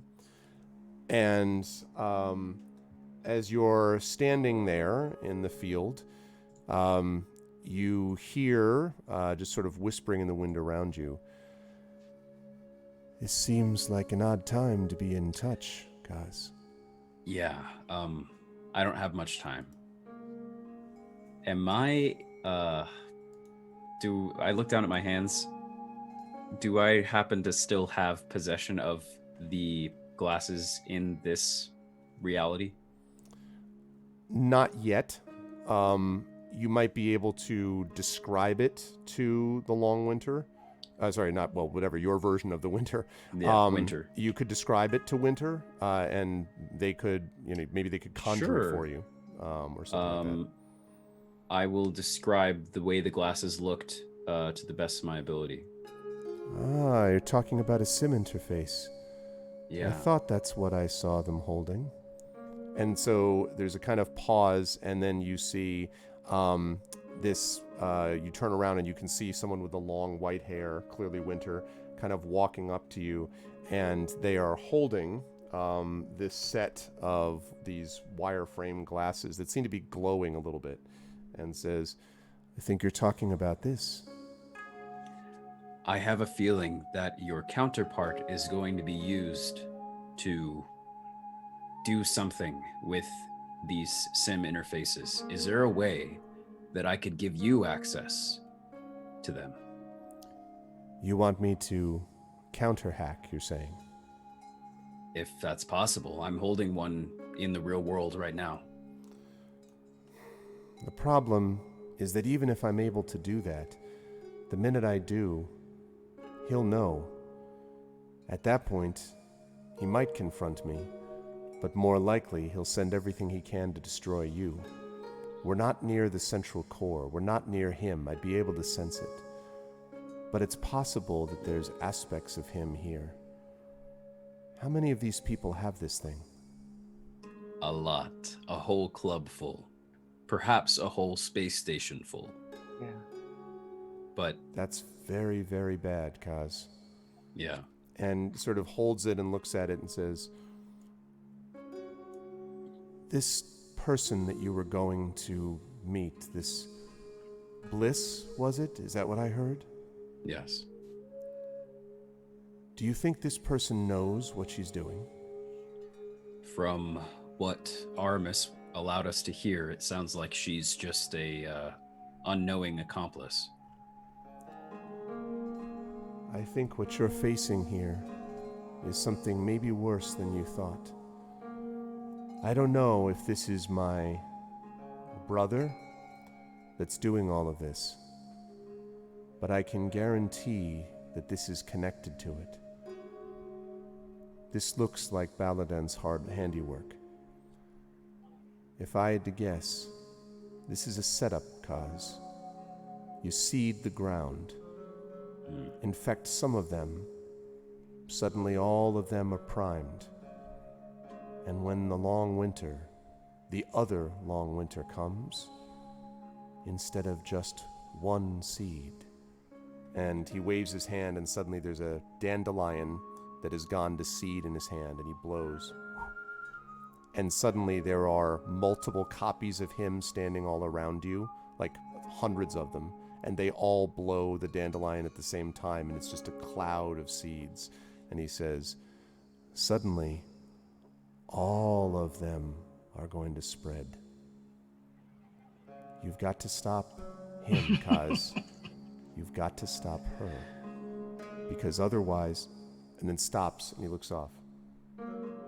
We can't talk, Kaz.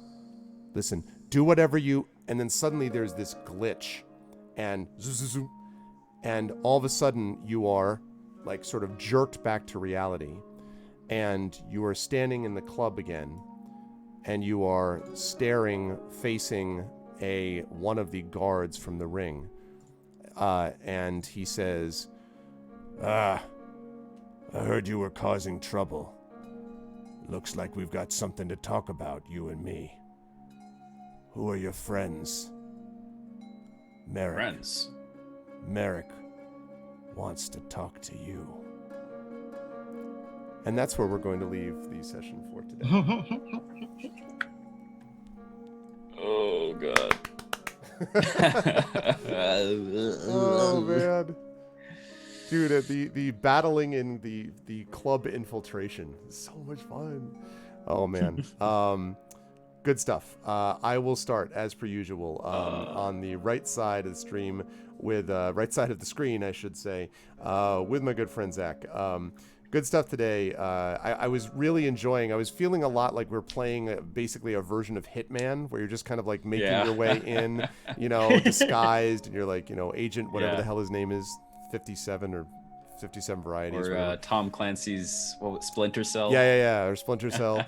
But just being like disguising as different ones was kind of interesting. And I think it is interesting also, and made sense to try to contact your version of the Long Winter for whatever it was worth. So we'll see what that does down the line. 47, thank you, Rocket. I could never remember. Agent 47. How'd you feel about today, Zac? And I don't need to ask where they'll see you next, because they'll see you next here tomorrow. But what'd you feel about today? I only went and contacted Winter just so that the ending music and ambience dramatic. Would be so peaceful. And, yeah, exactly. Yeah. I wanted to jump back and play the club music in me. I'm like, we're ending in a minute. No, that was great. The plot thickens, and I think that's 3 sessions now that we've gone without fighting or shooting anything or hitting anything with a big hammer. So that just means when it does happen, it's gonna be big. Maybe. So, yeah. Oh yeah. Like it's Echo just mentioned John Wick. I feel like that's what's gonna possibly happen next episode. So we'll see what happens. It was amazing tonight. The fine people will find me tomorrow on your channel, and I think I'll also be streaming from my PS4 as we play through Destiny, which will be very fun. And other things which I can't talk about yet, but will be known soon. which will soon be known. Indeed, they will. Yes. Thank you, Zach. Good stuff tonight. I look forward to some Destiny work tomorrow. It'll be our Destiny, but I am looking forward to that. And thank you, Zach. Always a pleasure. Also, always a pleasure to have Carlos with us. I was wondering how Sleepwell was going to manage that stuff with the glasses and kind of hacking into it, and I was absolutely adoring the crit fail. Lady and Valna came in like a Valna, but then didn't work out that way. So there were some kind of up and down moments there as far as how Sleepo was able to handle things. But it was interesting to kind of see that play out, and it was interesting that both you and Kat had the same reaction at about the same time, where you were like, oh, no. This is very, very not good. So it was funny to see that. And you're like, guys, we do not want people wearing these things. How'd you feel about tonight? Where will the lovely folks see you next? Yeah, so tonight was great fun. Again, I love the ensemble feel and like people were saying, that Ocean's 11 kind of feel of like different camera shots of trying to infiltrate and get in. And it was, it's always fun to act like a drunk human like Kat, and sing 80s songs. So, yeah, I'm here for it. It was great. A lot of fun, always great to have a crit fail that, doesn't cost you your life or a limb or something. So, a survivable crit fail is a good time too.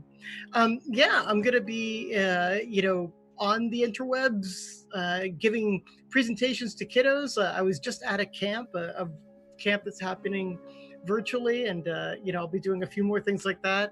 And I'll be at Western Colorado doing the Writer in Residence program in a couple weeks. So and then I think there might even be an announcement sometime tomorrow for something really cool that's coming up on the 18th. So tune in here tomorrow for something really cool. Or Sunday, sorry.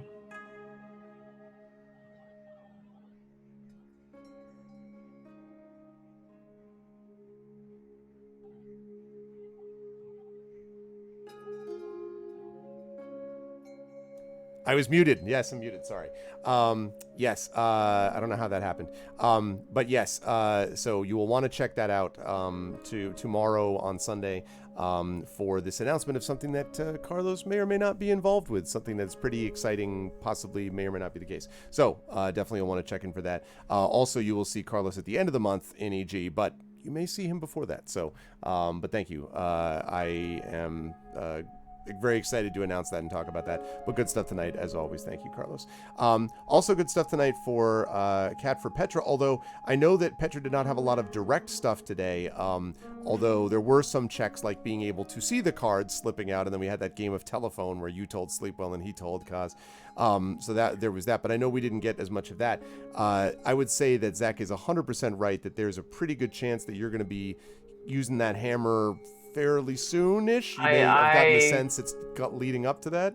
I think so, yeah. And even in the games where I don't get a lot of direct play, it is a joy and delight to watch my fellow gamers, because it is just, I really enjoy when we have the spotlight on Aramis or Sleepwell or Kaz for a minute, because, or longer than a minute, but I mean, it's so much fun to see everybody really enjoying their characters and having a good time role-playing them. So I had a great time. Awesome. Where will the folks see you next? Probably you will see me most likely on my virtual campus, where there's a lot of classes going on this weekend.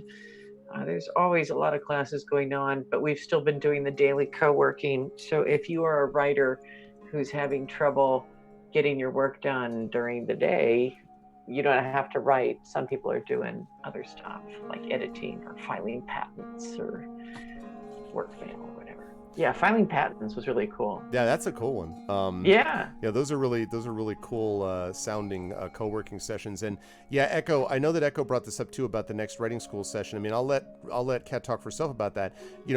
I imagine that we are going to do those again at some point. It's just that I know that Kat's been really busy on doing stuff through her Patreon, doing the Academy and running that, plus writing herself, and then we've had scheduling stuff here. But I imagine, but Kat can correct me if she's wrong, if I'm wrong, that we will do those again in the future, of some kind, either with Kat doing them or with other, guest teachers that, are for the Academy. So I would say it is not, vanished, would be my take. No. But it's just scheduling. I'm overloaded right now with the school stuff, and I mean, I literally am some days on the computer from 6:30 in the morning till 8:30 at night doing stuff. That's and I've had to trim back some. Yeah. But but hang in there, Echo, in the future. And in the meantime, you should check out that Academy, because those classes are still going on and are really valuable, because obviously Kat's great and knows a great deal. So thank you, Kat, so much. And again, congratulations on the awesome Nebula and the super cool award that was showed off earlier, too. But thank you, Kat. And we will see you again at the end of the month, and again, there may be some other other things, yes, that we will talk about. And then last but certainly not least, Johnny, always a pleasure. Aramis obviously got a lot of screen time today with stuff that was happening. That I loved the little interplay. Because everyone's on comm links, I'm thinking a lot of leverage with everybody being able to talk to each other, and so sort of playing into, wait, tell them this, or ask them this, or do this other thing, or and you were, your press pass, I think you worked well with that press pass, even though you were in a difficult spot, because you're in the middle of this stuff with these super hyper paranoid manager guy, whatever, and trying to get information as fast as you could. But it was fun to see all that kind of play out, and I could get the visual and the sound, and I was having fun watching you navigate that. How did you feel about today? Where will the lovely folks see you next? I honestly, I loved the experience of today, because it really leveraged a couple of things, that Aramis doesn't typically get involved in, which is the sort of the social interactions where he's got to basically BS his way through something. One thing I will say is that it was really interesting when Zac highlighted as cause the idea of bringing in Messina, what was his name? Medici, that's it. Yeah. Bringing Medici and using the Matakai for that. I had a very similar idea where I was gonna make it basically use suggestion on the Matakai to do some sort of something to really kind of get myself inside. I was a little disappointed that I was able to walk in the door, but that still made for a fun sort of thought process. Yeah. But yeah, it was good. It was a good time. Everybody can find me. I should be streaming tomorrow on my own channel, doing Last of Us Left Behind. I think I'll be starting and finishing that in the same day, and then on Sunday I'll probably be starting the Last of Us Part 2. So well, that's about it. Thanks.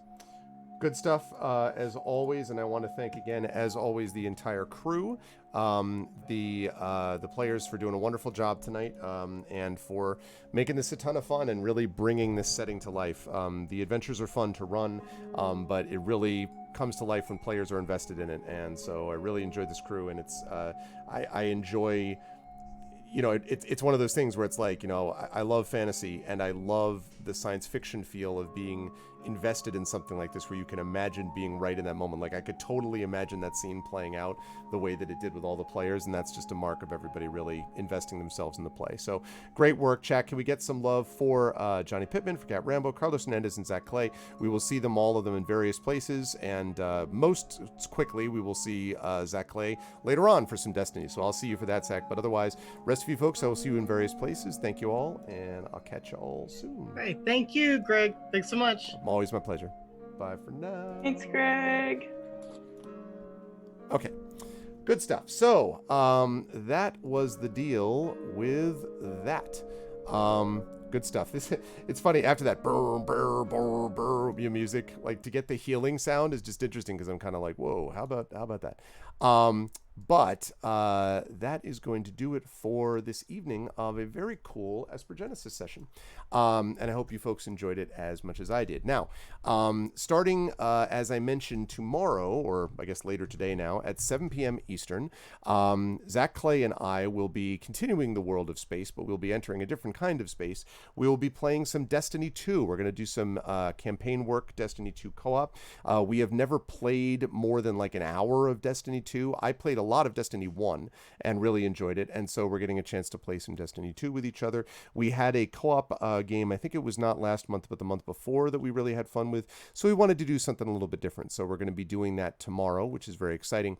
And then for those of you who missed it, on Sunday, this Sunday at 7 p.m. Eastern, we will have, of course, our Speculate Twitch joint event of Blades in the Dark with Brandon O'Brien and crew, playing with Yoi Gawin Lin, Yuri Kisano.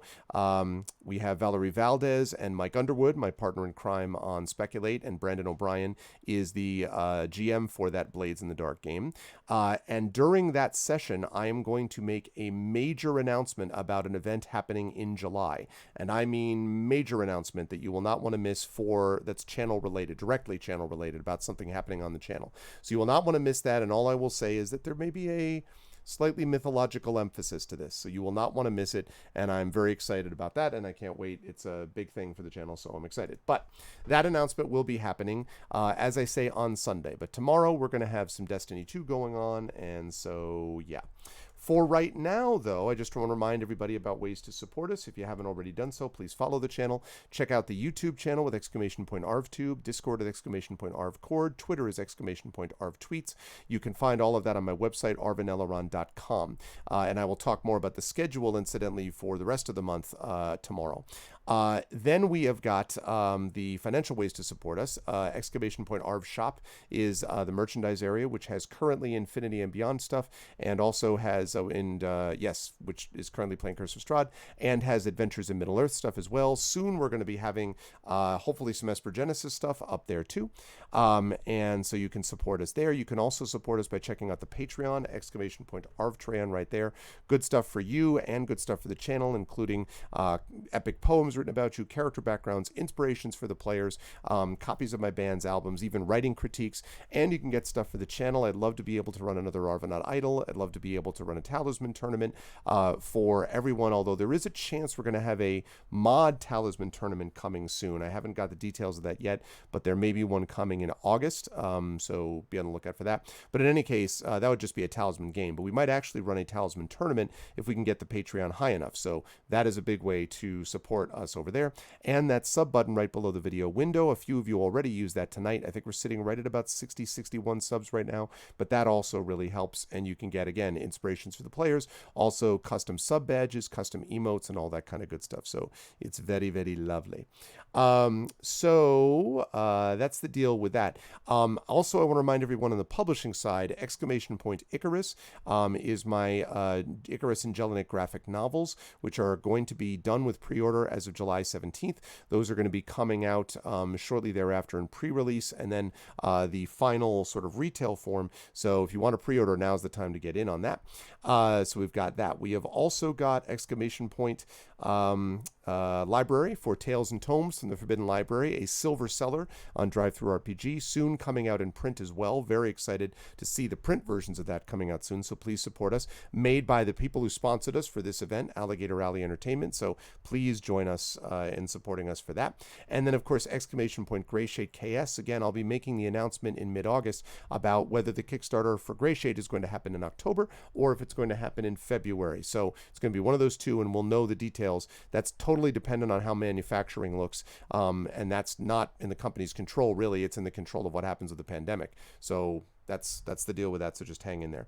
And then I did not mention this at the beginning, and I'm sorry because I was in the midst of trying to coordinate a bunch of things with getting the stream set up, but BLM, very important. This is for Black Lives Matter. This is the link to a Black Lives Matter resource place, which is constantly being updated, and I am also going to update this link as time goes on. This does not go away just because the media stops covering it for a while. We continue to have night after night after night of these protests that are moving for justice and for change, and I should say that, again, there may be stuff in the works relating to stuff about writing and my channel and things connected to all that, maybe sort of generally, and BLM, but I can't talk about that yet in more detail. Just to say, just putting it out there, a little bit of a teaser, out there as well.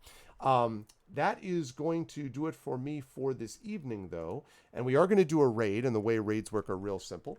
If you are not a sub, you're going to do this, which is the Arvanauts Have Landed, followed by Twitch raid. That is lowercase Twitch, uppercase R, lowercase AID. Or if you are a sub, you're going to do this, which is the Arvanauts have landed, followed by Twitch Raid and then Arvany Roar. You've got Arvany Hype in there. You could also throw in a couple of other Arvanys if you wish. Once you are brought over automatically to the people that we are going to be raiding. And I think I know, actually... Yeah, I think I know who we're going to be raiding. So, yes. Yep. I know we're going to be raiding, so once you're brought over automatically, please make sure you jump there as well. There you go. Landed with Espers. I like that. That's good too. Otherwise, I want to thank everyone for being here. Thank you to my wonderful mods, Arudinel, Dragonspear, Rock God, and Shadowed Mage. Thank you to my wonderful subs, Arudinel, Dragonspear, Rock God, Shadowed Mage, Echo Elf X5, Nonstop Ballstag, Lone Wolf, Mrs. Dunsel, and Trishy Metz, and Video Store Cowboy. I'll come back to Video Store Cowboy in a minute. Thank you so much to all the wonderful subscribers. Thank you to my wonderful viewers, another TT viewer, Cat Rambo, Commander Root, Divinorium, ECAG, Aaron, Thescaria, Paladin, K03256, Kajiro, Okiran, Remistino, U Christensen, Universe, VNK, and Virgo Praz. Thank you to all of you, and thank you in particular to my players tonight. Thank you to Johnny Pittman, thank you to Carlos Hernandez, thank you to Cat Rambo, and thank you to Zac Clay for being a great crew. Really enjoying playing this game with them and advancing this campaign, and I can't wait to see what happens next. But now I'm going to leave you for the night, and I will see you folks Saturday at 7 p.m. Eastern for Destiny 2 co-op with Zac Clay. Stick around for the raid, and I will see you folks very soon. Oh, and a special thanks, of course, to Alligator Alley Entertainment for sponsoring Esper Genesis, because they're awesome, so thanks. That's it for me. Much love to all of you. Everyone be good to each other. See you soon. Night for now.